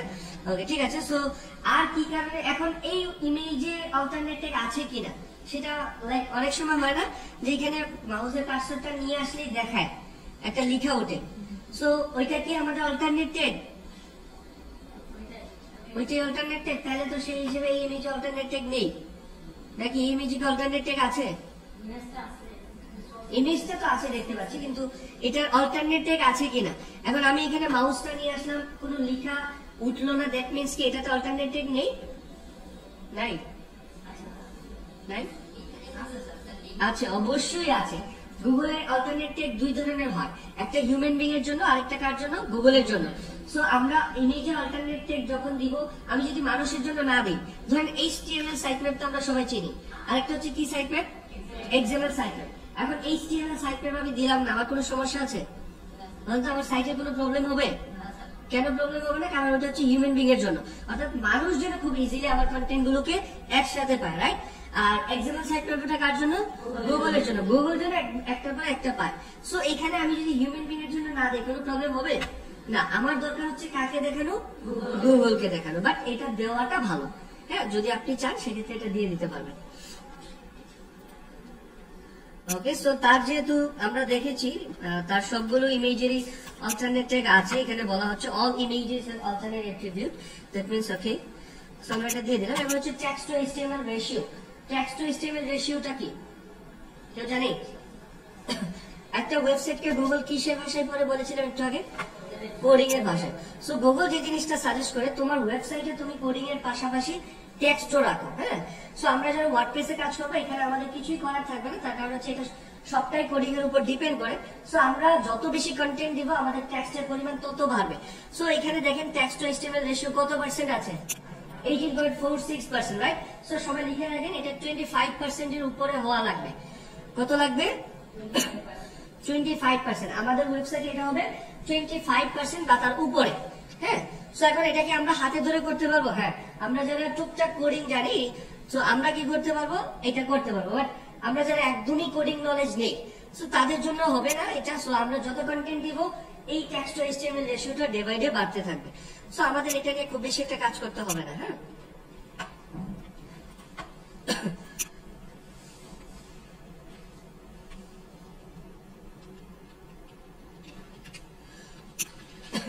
ওকে, এবার আসি AMP। AMP কি?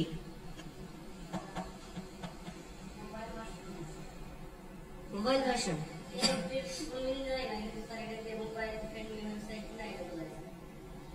আচ্ছা, AMP মানে হচ্ছে অ্যাক্সিলারেটেড মোবাইল পেজেস। সবাই লিখে রাখেন, হ্যাঁ, অ্যাক্সিলারেটেড মোবাইল পেজেস।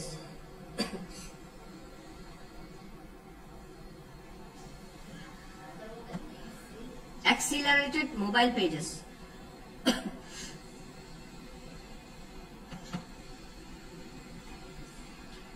এটা হচ্ছে একটা প্লাগইনস। এটা কি? প্লাগইনস। এটার কাজ কি? দুইটা জিনিস আছে, একটা হচ্ছে মোবাইল ফ্রেন্ডলি, আর একটা হচ্ছে মোবাইল ভার্সন। ঠিক আছে, একটা হচ্ছে কি মোবাইল ফ্রেন্ডলি, আর একটা হচ্ছে মোবাইল ভার্সন। AMP হচ্ছে এমন একটা প্লাগইনস, যেই প্লাগইনসটা আপনার মোবাইলের জন্য, আপনার ওয়েবসাইটের জন্য মোবাইল ইউজারদের আলাদা একটা ভার্সন তৈরি করে দেবে। এটা কিন্তু মোবাইল ফ্রেন্ডলির জন্য না, এটা কিসের জন্য? মোবাইলের আলাদা একটা ভার্সন, অর্থাৎ মোবাইলে যারা দেখবে তারা একরকম দেখবে, আর যারা কি বলে ডেস্কটপ বা পিসি থেকে দেখবে তারা দেখবে ডিফারেন্ট। অর্থাৎ আমরা যখন ডেস্কটপ থেকে বা ল্যাপটপ থেকে কোনো একটা কন্টেন্ট দেখি, এই যে দেখেন, এইগুলাকে কি বলা হয়? এই পাশে যেটা আছে সেটাকে বলা হয় সাইড বার। কি বলা হয়? রাইট সাইড বার আমাদের এটা, তাই না? সো এই সাইড বার গুলো থাকবে না। এবং এই যে দেখেন, এখানে একটা অ্যাড আসছে না আমাদের সামনে, এই ধরনের কোন ধরনের অ্যাড শো করবে না। যদি আপনি AMP প্লাগইনসটা আপনার ওয়েবসাইটে ইউজ করেন, কোনো ব্যক্তি যখন আপনার ওয়েবসাইটে মোবাইল দিয়ে ব্রাউজ করবে, তখন কি হবে না, একদম নিট এন্ড ক্লিন থাকবে, আপনার কন্টেন্টটা একদম নিট এন্ড ক্লিন সে পড়তে পারবে।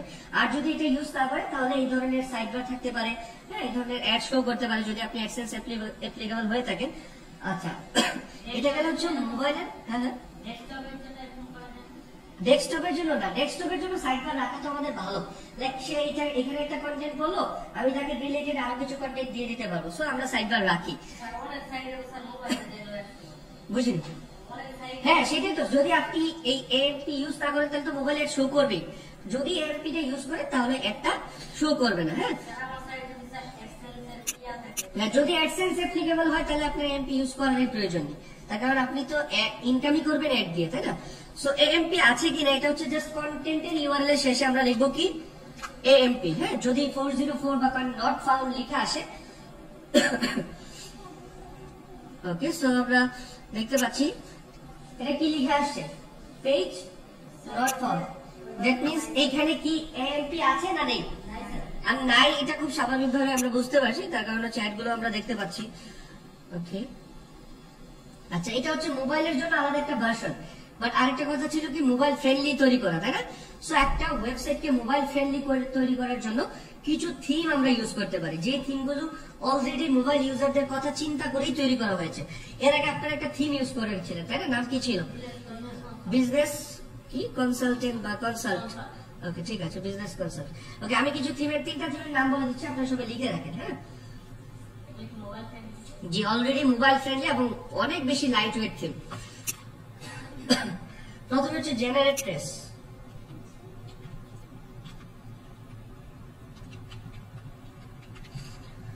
নাম কি?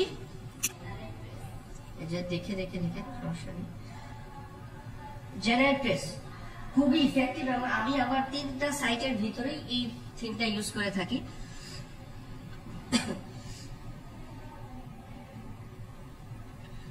আচ্ছা, দেন আরেকটা হচ্ছে এস্ট্রা। জি, ASTRA। জি জি, এটা সব ধরনের ওয়েবসাইটের জন্য আপনি এই থিমগুলো ইউজ করতে পারবেন। আর ই কমার্সের জন্য কোন থিমগুলো বেটার তার একটা লিস্ট আমি ডিজিটাল মার্কেটিং হাব গ্রুপে দিয়ে দিয়েছি, আপনারা চাইলে ওই থিমগুলো দেখতে পারেন। হ্যাঁ, আর যারা affiliation, AdSense, service related website করবেন তাদের জন্য হচ্ছে এই থিমগুলো। জেমে ছিলেন? কোথায় ছিলেন? ও আচ্ছা আচ্ছা, ঠিক আছে। সো এটা কি, একটা হচ্ছে জেনারেট প্রেস, একটা এস্ট্রা, আর একটা হচ্ছে ওশান WP।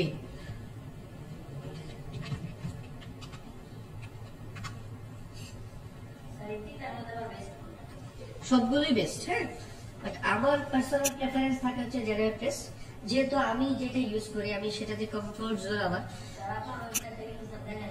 আমি তো দেখাবো না সেটা আগেই বলে দিয়েছিলাম, তাই আমি দেখাইছি বা না দেখাইছি সেটা বিষয় না, কিন্তু আমি তো দেখাবো না এটা ডিরেক্টলি বলেছিলাম। হ্যাঁ হ্যাঁ, কোনটা আবার সেটা বলা দরকার।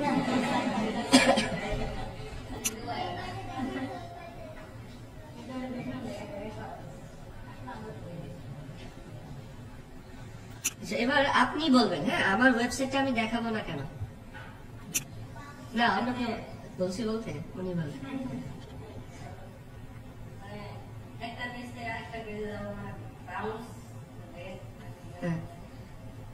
কি হবে, বাউন্স রেট হলে কি হবে?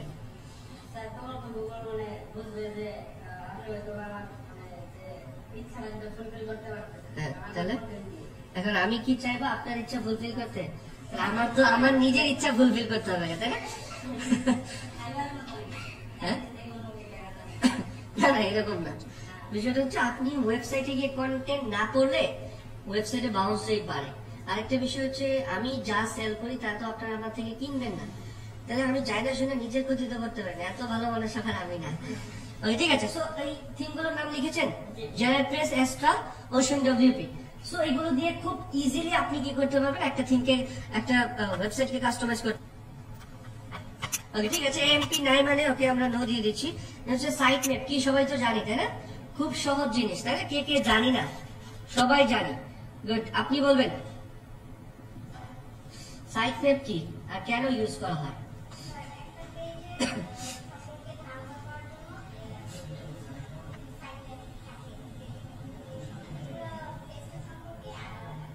পুরো পেজ না, পুরো ওয়েবসাইট। পুরো ওয়েবসাইট সম্পর্কে কি হয়? ইনফরমেশন। ওকে, এই জিনিসটাকে আরো গুছিয়ে কে বলতে পারবেন?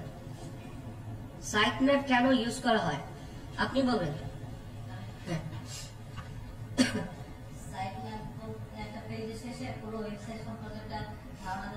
এটা উনিও বলেছেন। আর কোনো কারণে সাইট ম্যাপ কেন ইউজ করবেন?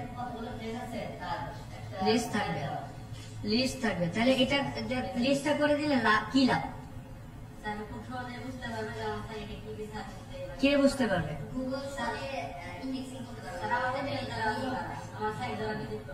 আপনার অডিয়েন্সের জন্য আপনি এটা দিচ্ছেন না, ওইটা দিচ্ছেন কার জন্য? এক্সামের সাইট ম্যাপ দিব কার জন্য? ওই HTML আমি দিয়েছি এখানে না, আমরা HTML এর কথা বলছি না, আমরা বলছি কার জন্য? গুগলের জন্য, ঠিক আছে? সো আমরা গুগলকে হ্যাপি রাখতে পারলে এনাফ, মানুষকে হ্যাপি রেখে লাভ নেই, তাই না? মানুষের মত কদিন পর পর চেঞ্জ হয়। এখন এই যে আপনি বাংলাদেশি মানুষকে হ্যাপি রেখে খুব বেশি একটা লাভ করতে পারছেন না। ঠিক আছে, তো যেটা নিয়ে কথা বলছিলাম সেটা হচ্ছে সাইট ম্যাপ আমরা বেসিক্যালি কেন ইউজ করে থাকি। এটা তৃষা আসছিল না, তৃষার একটা পোস্ট করা আছে ক্রিয়েটিভ ডিজিটাল মার্কেটিং হাবে, আপনারা ওই গ্রুপে অনেক ইনফরমেশন আছে, কিন্তু আপনি যদি আস্তে আস্তে ট্রলিং করেন অনেক ধরনের ইনফরমেশন পাবেন যে সাইট ম্যাপ একটা ওয়েবসাইটের জন্য কেন এতটা গুরুত্বপূর্ণ। ওইটা নিয়ে সে একটা কন্টেন্ট দিয়েছে, চাইলে এটা পড়ে নিতে পারেন। হ্যাঁ, তো সাইট ম্যাপ কেন গুরুত্বপূর্ণ? মূল কথা হচ্ছে গুগল আমার কন্টেন্ট গুলোকে একটা লিস্ট আকারে পাচ্ছে এবং সে খুব ইজিলি সবকিছু রিড করতে পারছে, অর্থাৎ তার কোনো ধরনের কষ্ট করতে হচ্ছে না। আদারওয়াইজ যদি সাইট ম্যাপ না থাকতো সে কিন্তু কনফিউজ হয়ে যেত কোনটার পরে কোনটা রিড করবে। সো সে আপনি তাকে কি করে দিচ্ছেন, তার কাজটা সহজ করে দিচ্ছেন। হ্যাঁ, ওকে, ঠিক আছে। সো এই ওয়েবসাইটের সাইট ম্যাপ আছে কিনা আমরা কিভাবে চেক করবো? ইউআরএল এ গিয়ে লিখবো হচ্ছে sitemap.xml। ওকে, এবার বিষয়টা হচ্ছে আমরা যদি ওইখানে না চাই সেক্ষেত্রে আমরা এখান থেকে দেখতে পাবো সাইট ম্যাপ কি আছে। আছে, ওকে, দ্যাট মিন্স আমরা এটাকে ওকে দিয়ে দিচ্ছি। তারপর হচ্ছে কি robots.txt। robots.txt কি এবং কেন ইউজ করা হয়ে থাকে কে কে জানে? জি,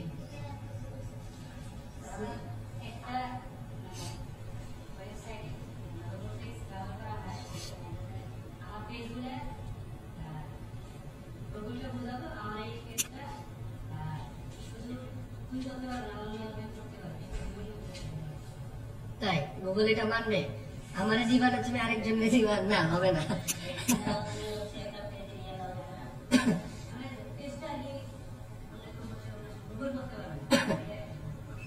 আচ্ছা, আর এটা কি তাহলে? হ্যাঁ, বলেন।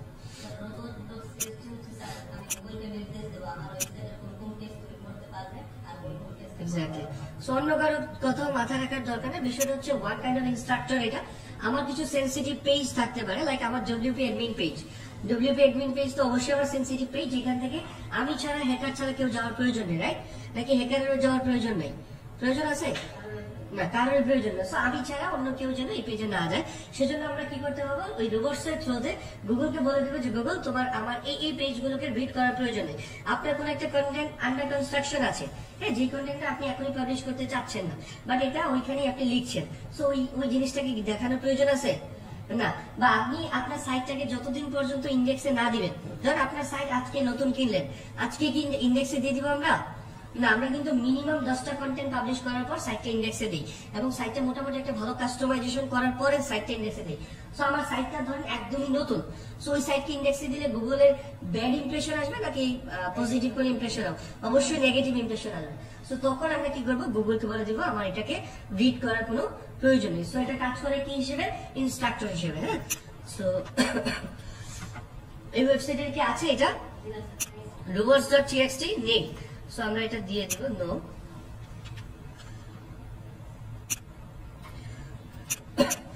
ওকে, দেন হচ্ছে গুগল অ্যানালিটিক্স। অ্যানালিটিক্স কি? এটা গুগলের নিজস্ব টুলস, যেটার কাজ হচ্ছে আপনার ওয়েবসাইটের সকল ডেটা ট্র্যাক করা এবং সেটার ইনফরমেশন আপনাকে প্রোভাইড করা, অর্থাৎ যেটার ভিতর থেকে দেখতে পাবেন আপনার ওয়েবসাইটের সকল ইনফরমেশন, আপনার কতগুলো কিওয়ার্ড র্যাঙ্কে আছে, আপনার অডিয়েন্স কোন কান্ট্রি থেকে আসতেছে, কোন কান্ট্রি কোন স্পেসিফিক লোকেশন থেকে আসতেছে, এই মুহূর্তে কতজন আপনার ওয়েবসাইটে আছে, কোন পেজে আছে, সবকিছু দেখতে পারবো কোথেকে? অ্যানালিটিক্স থেকে। এটা নিয়ে আপনাদের একটা ক্লাসই আছে। ওকে, দেন লাস্টে যেটা আছে সেটা হচ্ছে কি? ফেব আইকন, বা অনেকে এটাকে ফেবিকন বলে থাকে। সো ফেবিকন বা ফেব আইকনের জিনিসটা কি সবাই চিনি না? কি এটা জানি না? হ্যাঁ, আইকন কই থাকে? আইকন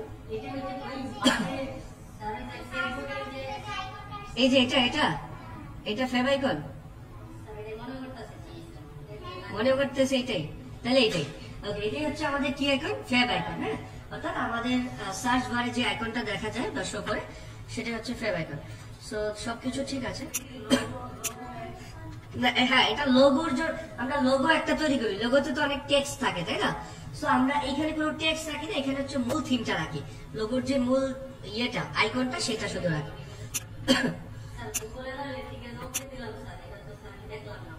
দেখেন নাই এই যেটা কি, আর ওর গুগল অ্যানালিটিক্স তার আপনি ঢুকতে পারবেন না। হ্যাঁ হ্যাঁ, ইউআরএল ক্যারেক্টারটা কোথায় পেলাম তাই তো 44 সেভ। এই পুরো ইনফরমেশনটা যেন আমরা কই পাবো, এই পুরো ওয়ান পেজেরটা এসইও কোয়াকের ডায়াগনোসিস রিপোর্টে। হ্যাঁ, সো ডায়াগনোসিসের একদম প্রথম রিপোর্টই হচ্ছে ইউআরএল ক্যারেক্টার।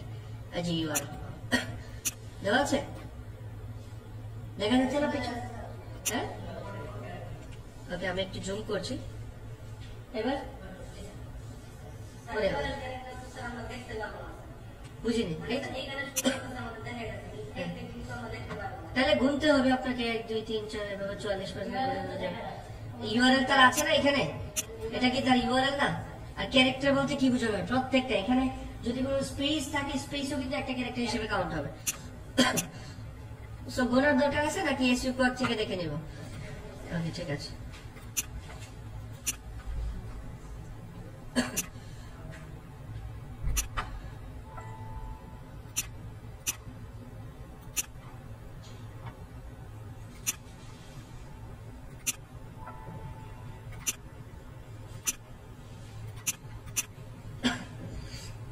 ওকে ঠিক আছে, এবার বলেন এই কাজটা যদি আমরা কোনো কিওয়ার্ডের 10 জন কম্পিটিটর, ফার্স্ট পেজে 10 জন কম্পিটিটর থাকবে, তাদেরকে যদি এইভাবে অ্যানালাইজ করি কতক্ষণ সময় লাগবে আমাদের? সব ডেটা কিন্তু আমাদেরকে টোলস দিয়েই দিচ্ছে তাই না? সো তারপরে কতক্ষণ সময় লাগবে?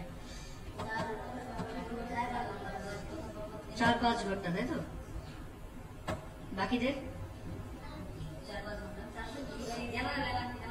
জেনারেল এবং অন পেজ অ্যানালাইসিস এই দুইটা কাজ আর কি। হ্যাঁ, অন পেজেরটা তো এসইও কোড আমাকে দিয়ে দিচ্ছে।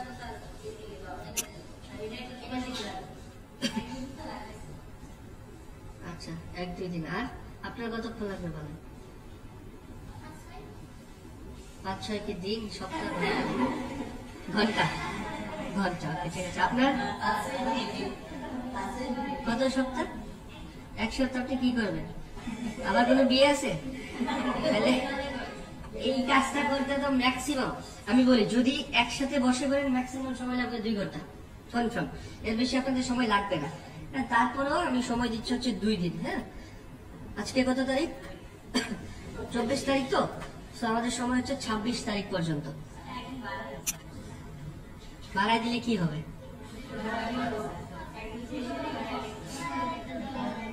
ঠিক আছে, তাহলে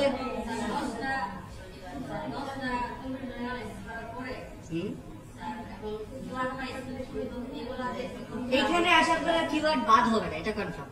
হ্যাঁ, এখানে জাস্ট আমরা তাদেরকে অ্যানালাইজ করে রাখবো, তাদের দুর্বল জায়গাগুলো বের করে রাখবো, ওই জায়গাগুলোতে ইন ফিউচার আমরা হিট করবো। হ্যাঁ, এগুলো ওই কিওয়ার্ডে আমরা বাদ দিব না, কিওয়ার্ড আমাদের ফিক্সড হয়ে গেছে। এখানে শুধু ওই কিওয়ার্ডে আমি কোন কোন জায়গাতে ভালো করতে পারবো, কম্পিটিটরের উইকনেস গুলোতে আমি ভালো করবো, সেটা হচ্ছে বিষয়। হ্যাঁ অবশ্যই কম্পিটিটর অ্যানালাইসিস করতে লিস্ট দিতে হবে। আপনারা যে কিওয়ার্ড রিসার্চ করেছেন না, ওইখান থেকে সবচেয়ে সহজ যে কিওয়ার্ডটা সেটা নেবেন। আপনারা যেটা রিসার্চ করেছিলেন 10টা কিওয়ার্ড রিসার্চ করেছিলেন, ওইখান থেকে যে কোনো একটা। ঠিক আছে, তাহলে সময় হচ্ছে 3 দিন। হ্যাঁ, 24 তারিখ থেকে স্যাটারডে পর্যন্ত একটা কিওয়ার্ডের উপরে একটা কিওয়ার্ড নেবেন, 10টা কম্পিটিটর যারা আসবে তারা। সো 27 তারিখ সময় হচ্ছে রাত 10টা পর্যন্ত। হ্যাঁ, অ্যানালাইজ করবেন এইভাবে, জেনারেল এবং ওয়ান পেজ, জাস্ট এতটুকুই। অবশ্যই কি বলে এটাকে, লং টেল যে কিওয়ার্ড গুলো আছে, হ্যাঁ 4 ওয়ার্ড যেগুলো হয়, 4 ওয়ার্ড হতে পারে, 5 ওয়ার্ড হতে পারে, সেগুলো আপনাদের জন্য আপনাকে কিছু সহজ হবে।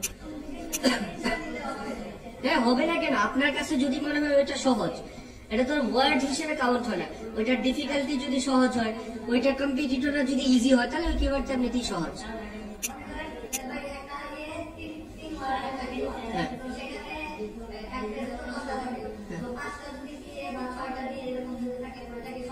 হ্যাঁ অবশ্যই 6টা DAP যদি থাকে ভ্যালু 30, ওই কিওয়ার্ডের কি বলে এটাকে ডিফিকাল্টি যদি হয় ভ্যালু 30, আদার্স যে ক্রাইটেরিয়া ছিল সার্চ ভলিউম যদি আমাদের রেঞ্জের ভিতরে হয় তাহলে অবশ্যই এটা সহজ।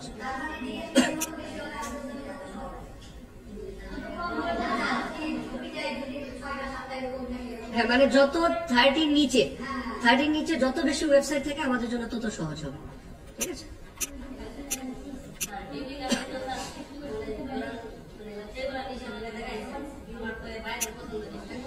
হ্যাঁ থাকতেই পারে।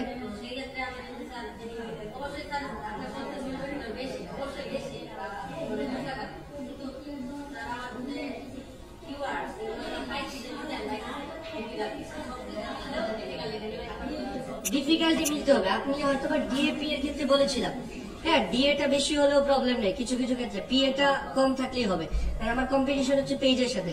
বাট ডিফিকাল্টি যত বেশি হবে আপনার জন্য এটা তত টাফ হবে।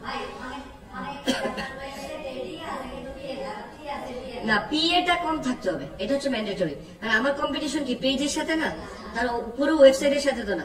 তো সেক্ষেত্রে PA-টা ম্যান্ডেটরি কম থাকতে হবে।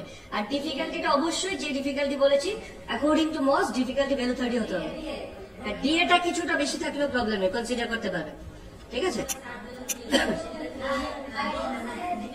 সার্চ ভলিউম 0 হলে এর মধ্যে কাজ করার প্রয়োজন নেই, যতই হোক। সার্চ ভলিউম 0 মানে যেটা লিখে মানুষ সার্চ করছে না সে নিয়ে আলটিমেটলি কাজ করলে লাভ হবে।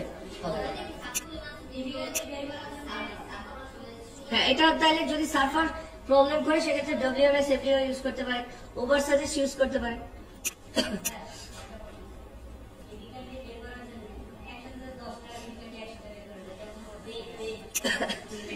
একসাথে 10টা ডিফিকাল্টি কিভাবে বের করবেন তাই তো, আমি দেখিয়ে দেবো। হ্যাঁ ঠিক আছে। এগুলো হচ্ছে কি ম্যানুয়ালি শেখাচ্ছি কেন, ইন ফিউচার যাতে এই রিসার্চটা করতে পারলে একসাথে সবগুলো ডিফিকাল্টি 1000-এও পারবে, সমস্যা নেই, সেটাও দেখাবো, তাহলে তো কাজটা সহজ হয়ে যাবে।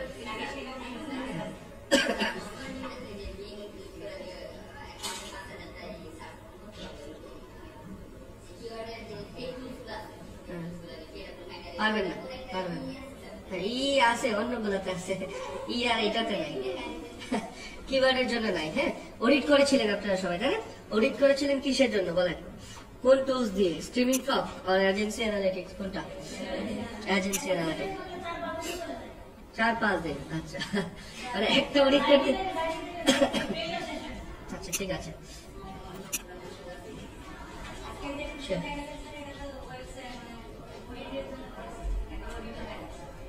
জি হ্যাঁ হ্যাঁ অডিটের মতো। আচ্ছা আমি আরেকটা সাইট দেখাচ্ছি, সবাই লিখে রাখেন। হ্যাঁ সাইটের নাম হচ্ছে SEO সাইট চেকআপ।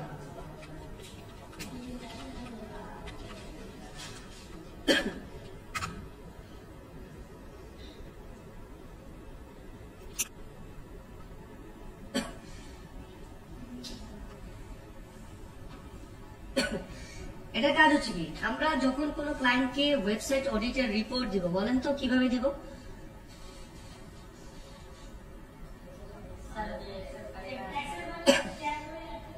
আচ্ছা এক্সেল ফাইলটা দিবেন। আচ্ছা এখন আমি যদি আপনাকে একটা কাজ দিই যে আমার ওয়েবসাইটটা আপনি অডিট করে দেন, আমি কিন্তু SEO জানি না। হ্যাঁ সো এখন আমি আপনাকে দিলাম, আপনি কি করলেন, দিয়ে দিলেন meta title cross, meta description, duplicate meta title cross বা টিক। এখন এটা দেখে কি আমি বুঝতে পারবো আপনি কি বোঝাতে চাচ্ছেন? খুব স্বাভাবিক না বিষয়টা? আমি তো SEO জানি না বিদায় আপনাকে দিয়ে অডিট করেছি, রাইট? সো এখন আপনি যদি ক্রস মার্ক দিলেন, টিক মার্ক দিলেন, সো এটা দিয়ে কি বোঝানো হচ্ছে বলেন তো? এটা দিয়ে যে আপনার এটা ঠিক নেই, এটা ঠিক আছে। সো এটা ঠিক নেই কেন? সো আপনি যখন কোনো ওয়েবসাইট অডিট করবেন মাথায় রাখবেন দুইটা ফাইল দিতে হবে, একটা PDF ফাইল দিবেন বা ওয়ার্ড ফাইল, আর একটা হচ্ছে এক্সেল ফাইল। এক্সেল ফাইলে আপনি ওই জিনিসটা ক্রস টিক দিয়ে দিলেন, আর PDF ফাইলটাতে আপনাকে বলে দিতে হবে, লাইক ধরেন আপনি ওনাকে বলেন আপনার 50টা পেজ আছে যেখানে ডুপ্লিকেট টাইটেল আছে। এখন ওনাকে বুঝিয়ে দিতে হবে ডুপ্লিকেট টাইটেল থাকলে ওনার ওয়েবসাইটের প্রবলেমটা কি হবে, আদারওয়াইজ উনি কেন আপনাকে দিয়ে এটা পরবর্তীতে ঠিক করাবে, রাইট? সো ওনাকে এটা বলতে হবে যে এইটা থাকলে তোমার এই ক্ষতি হবে, আর এইটা ভালো থাকলে তোমার এই লাভ হবে। সো ওইটা দিব কি আকারে? PDF আকারে। সো এরকম এটা তো আপনারা তৈরি করবেন, তাই না? সো আমি জাস্ট একটা জিনিস দেখিয়ে দিচ্ছি, সেটা হচ্ছে এখানে আসবো, আসার পরে হচ্ছে এসইও সাইট চেকআপে আসার পরে আমাদের ওয়েবসাইটটা দিব, যে ওয়েবসাইটটা অডিট করতে চাচ্ছি। এবং মজার বিষয় হচ্ছে সে কি করবে, পুরো ওয়েবসাইটটা অ্যানালাইজ করে ওই ওয়েবসাইটের একটা হেলথ স্কোর দিবে আপনাকে। হ্যাঁ, যে ওয়েবসাইটের হেলথ স্কোর হচ্ছে এত, কোন কোন জায়গাতে প্রবলেম আছে, কোন কোন জায়গাতে ঠিক করতে হবে এবং প্রবলেমটা কি সে এটা ডিটেলসে বলে দিবে। হ্যাঁ, একটা সেকেন্ড। আচ্ছা, এখানে আরেকটা বিষয় কাজ করে, বিষয়টা হচ্ছে যে এইটা আবার আপনারা ওই যে বিন নাম্বার দিয়েছিলাম না আপনাদেরকে, বিন নাম্বার কত ছিল? 527253। ওকে, ওই বিন নাম্বার দিয়ে আপনারা আবার এখানে পেইড অ্যাকাউন্ট করে ফেলতে পারবেন। হ্যাঁ হ্যাঁ, ট্রায়াল ভার্সনে আপনারা কি করতে পারবেন, পেইডটা করতে পারবেন 1 মাসের জন্য। আরেকটা জিনিস, টেম্প মেইল তো সবাই ইউজ করি, তাই না? সো টেম্প মেইল দিয়ে আগে দেখবেন কাজ করে কিনা, যদি হয় তাহলে তো ভালো। সো দেখেন এটা কি একটা অ্যানালাইজ করছে, তাই না? এবং এখানে একটা হেলথ স্কোর দিচ্ছে যে তোমার ওয়েবসাইটের স্কোরটা কত। সো তার প্রবলেম হচ্ছে এটা, এটা হচ্ছে তার ওয়ার্নিং, এটা হচ্ছে তার পজিটিভ দিক। এবার যদি আমরা একটা নিচে সাইটটা অনেক বড় তো এই জন্য এই যে দেখেন এইখানে কিন্তু পুরো জিনিসটাকে বলে দিচ্ছে, তাই না? এটা টিক মার্ক এবং বলে দিচ্ছে এটা কেন কি ঠিক আছে। হ্যাঁ, যেগুলোতে টিক মার্ক নাই দেখেন কিওয়ার্ডস ক্লাউড টেস্ট গুলো কোথায় কোথায় ঠিক আছে, হ্যাঁ রিলেটেড কিওয়ার্ড ঠিক আছে। এই যে দেখেন এখানে heading tag test, heading tag তার নাকি ঠিক নাই, এখন না থাকলে কি প্রবলেম সেই জিনিসটা এখানে বলে দিয়েছে। এবং এখানে আরেকটা অপশন আছে, সেটা কি হাউ টু ফিক্স, এবং সে আপনাকে বলে দিচ্ছে তুমি কিভাবে এটা ফিক্স করবা। বাট এই রিপোর্টটা আমরা কি করবো না, ক্লায়েন্টকে দিব না। ফিক্সের রিপোর্টটা কি দিব, তাহলে তো সে নিজে ফিক্স করে নিতে পারবে। সো আমরা এটা দিব না, শুধুমাত্র এই যে দেখেন বাকি যে জিনিসগুলো আছে সব কিন্তু 1 মুহূর্তের ভিতরে সে আমাদেরকে দিয়ে দিচ্ছে। সো একটা ওয়েবসাইটকে আপনারা চাইলে এই সাইট থেকে খুব ইজিলি অডিট করে নিতে পারেন। কপি করার দরকার নেই, যে এখানে অপশন আছে পিডিএফ আকারে ডাউনলোডই করতে পারবে। পিডিএফ এ যারা জাস্ট তাদের নামটা সরায় দেবেন। এখান থেকে কি করবে, এই যে দেখেন এসইও সাইট চেকআপের যে অপশনটা আছে না, পিডিএফ থেকে তো ওয়ার্ডে আমরা কনভার্ট করতে পারি সবাই, তাই না? পিডিএফ টু ওয়ার্ড কনভার্টার লিখে সার্চ করলে এরকম অনেক অ্যাপস আছে আপনাকে কনভার্ট করে দেবে। সো গিয়ে ওয়ার্ডে গিয়ে হচ্ছে তাদের কি করবেন, কারণ আপনি কোন টুলস দিয়ে করছেন এটা তো তাকে দেখানোর প্রয়োজন নেই, আপনি তাকে জাস্ট এখান থেকে তাদের নামটা সরায় দেবেন, বাকি সব দেখে সে বুঝতে পারবে যে ঠিক আছে। হ্যাঁ, ফিক্স গুলো সরাই দেবেন যদি ফিক্সের ইয়েটা ওইখানে লেখা থাকে। হ্যাঁ, এখানে ক্লিক করলে আপনাকে হচ্ছে ওই ফিক্সের নিয়ে যাবে, ঠিক আছে? বুঝিনি, পিডিএফ থেকে আপনি লিঙ্কটা সরাই দেবেন, যদি হয় তাহলে লিঙ্কটা সরাই দেবেন, তাহলেই হলো। ওকে, এরকম অনেকগুলো সাইট আছে যেখান থেকে আপনারা ওয়েবসাইট অডিট করতে পারেন। ওয়েবসাইট অডিট এবং কিওয়ার্ড রিসার্চ মানে একটা কাজ দিছে, কাজটা করার পরে জমা দেওয়ার সময় যে এক্সাক্ট সাইটটা থাকে স্যার, এটা স্যার আমার অনেক দেখা দরকার, কারণ আমাদের কনফিউজ কি কি চাই কি করব। এটা তো আপনি যে ইয়ে দিবেন সেই অনুযায়ী সে চাইবে। আপনি যখন গিগ খুলেছেন, গিগের ভিতরে আপনার কিছু ক্রাইটেরিয়া আছে না, যে আপনি $5 তাকে কি কি সার্ভিস দিবেন, রাইট? সো সেক্ষেত্রে আপনি গিগের ডেসক্রিপশনে লিখে দিয়েছেন না যে তুমি আমার কাছ থেকে কি কি পাবা, এটা কি লিখেন না? আমরা সবাই তো লিখেছি, তাই না? যে ধরেন আমি এই গিগে কি কি সার্ভিস দিচ্ছি, এটাকে আমি লিখি নাই সবাই, যে আমি হচ্ছে এই গিগে তুমি আমার থেকে ডিফিকাল্টি পাবা কিওয়ার্ডে, হ্যাঁ তুমি আমার থেকে সার্চ ভলিউম পাবা। সো ওই জিনিসগুলো ক্রাইটেরিয়া গুলো মেনটেন করে তাকে দিতে হবে। আমি কিওয়ার্ড রিসার্চ করব প্লাস আপনার কেজিআর না, এইগুলো একসাথে হবে না। না, আমি বলি আপনি যেটা করতে পারেন, যদি এসইও কিওয়ার্ড রিসার্চের জন্য একটা গিগ খোলেন, সেক্ষেত্রে কিওয়ার্ড রিসার্চ এবং কম্পিটিটর অ্যানালাইসিস এই দুইটা একসাথে করে একটা গিগ খুলতে পারেন, যে আমি তোমাকে 10টা কিওয়ার্ড রিসার্চ করে দিব এবং যে কোনো একটা কিওয়ার্ডের 5 জন কম্পিটিটর অ্যানালাইসিস করে দিব, ঠিক আছে? এটা করতে পারেন।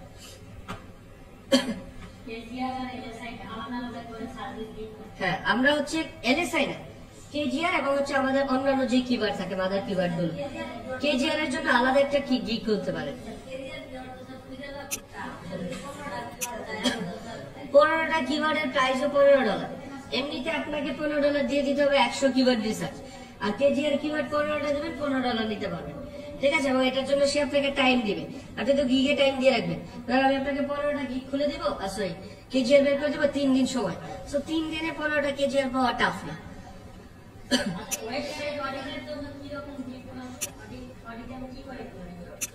তার পুরো ওয়েবসাইট অডিট করে দেবেন এবং আমি যেটা বললাম তাকে অবশ্যই সেই অনুযায়ী রিপোর্ট গুলো পাঠাতে হবে।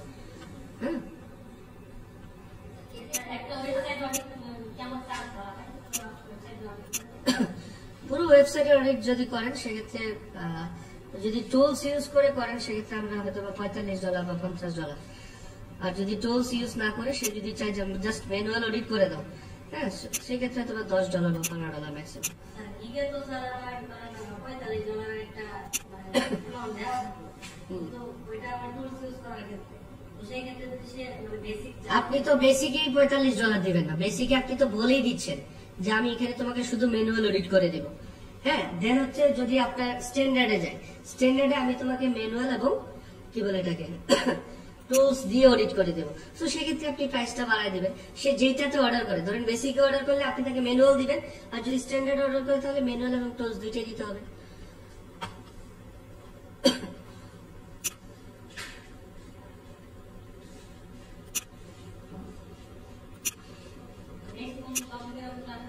Competitor analysis part 2 of page analysis হবে। হ্যাঁ।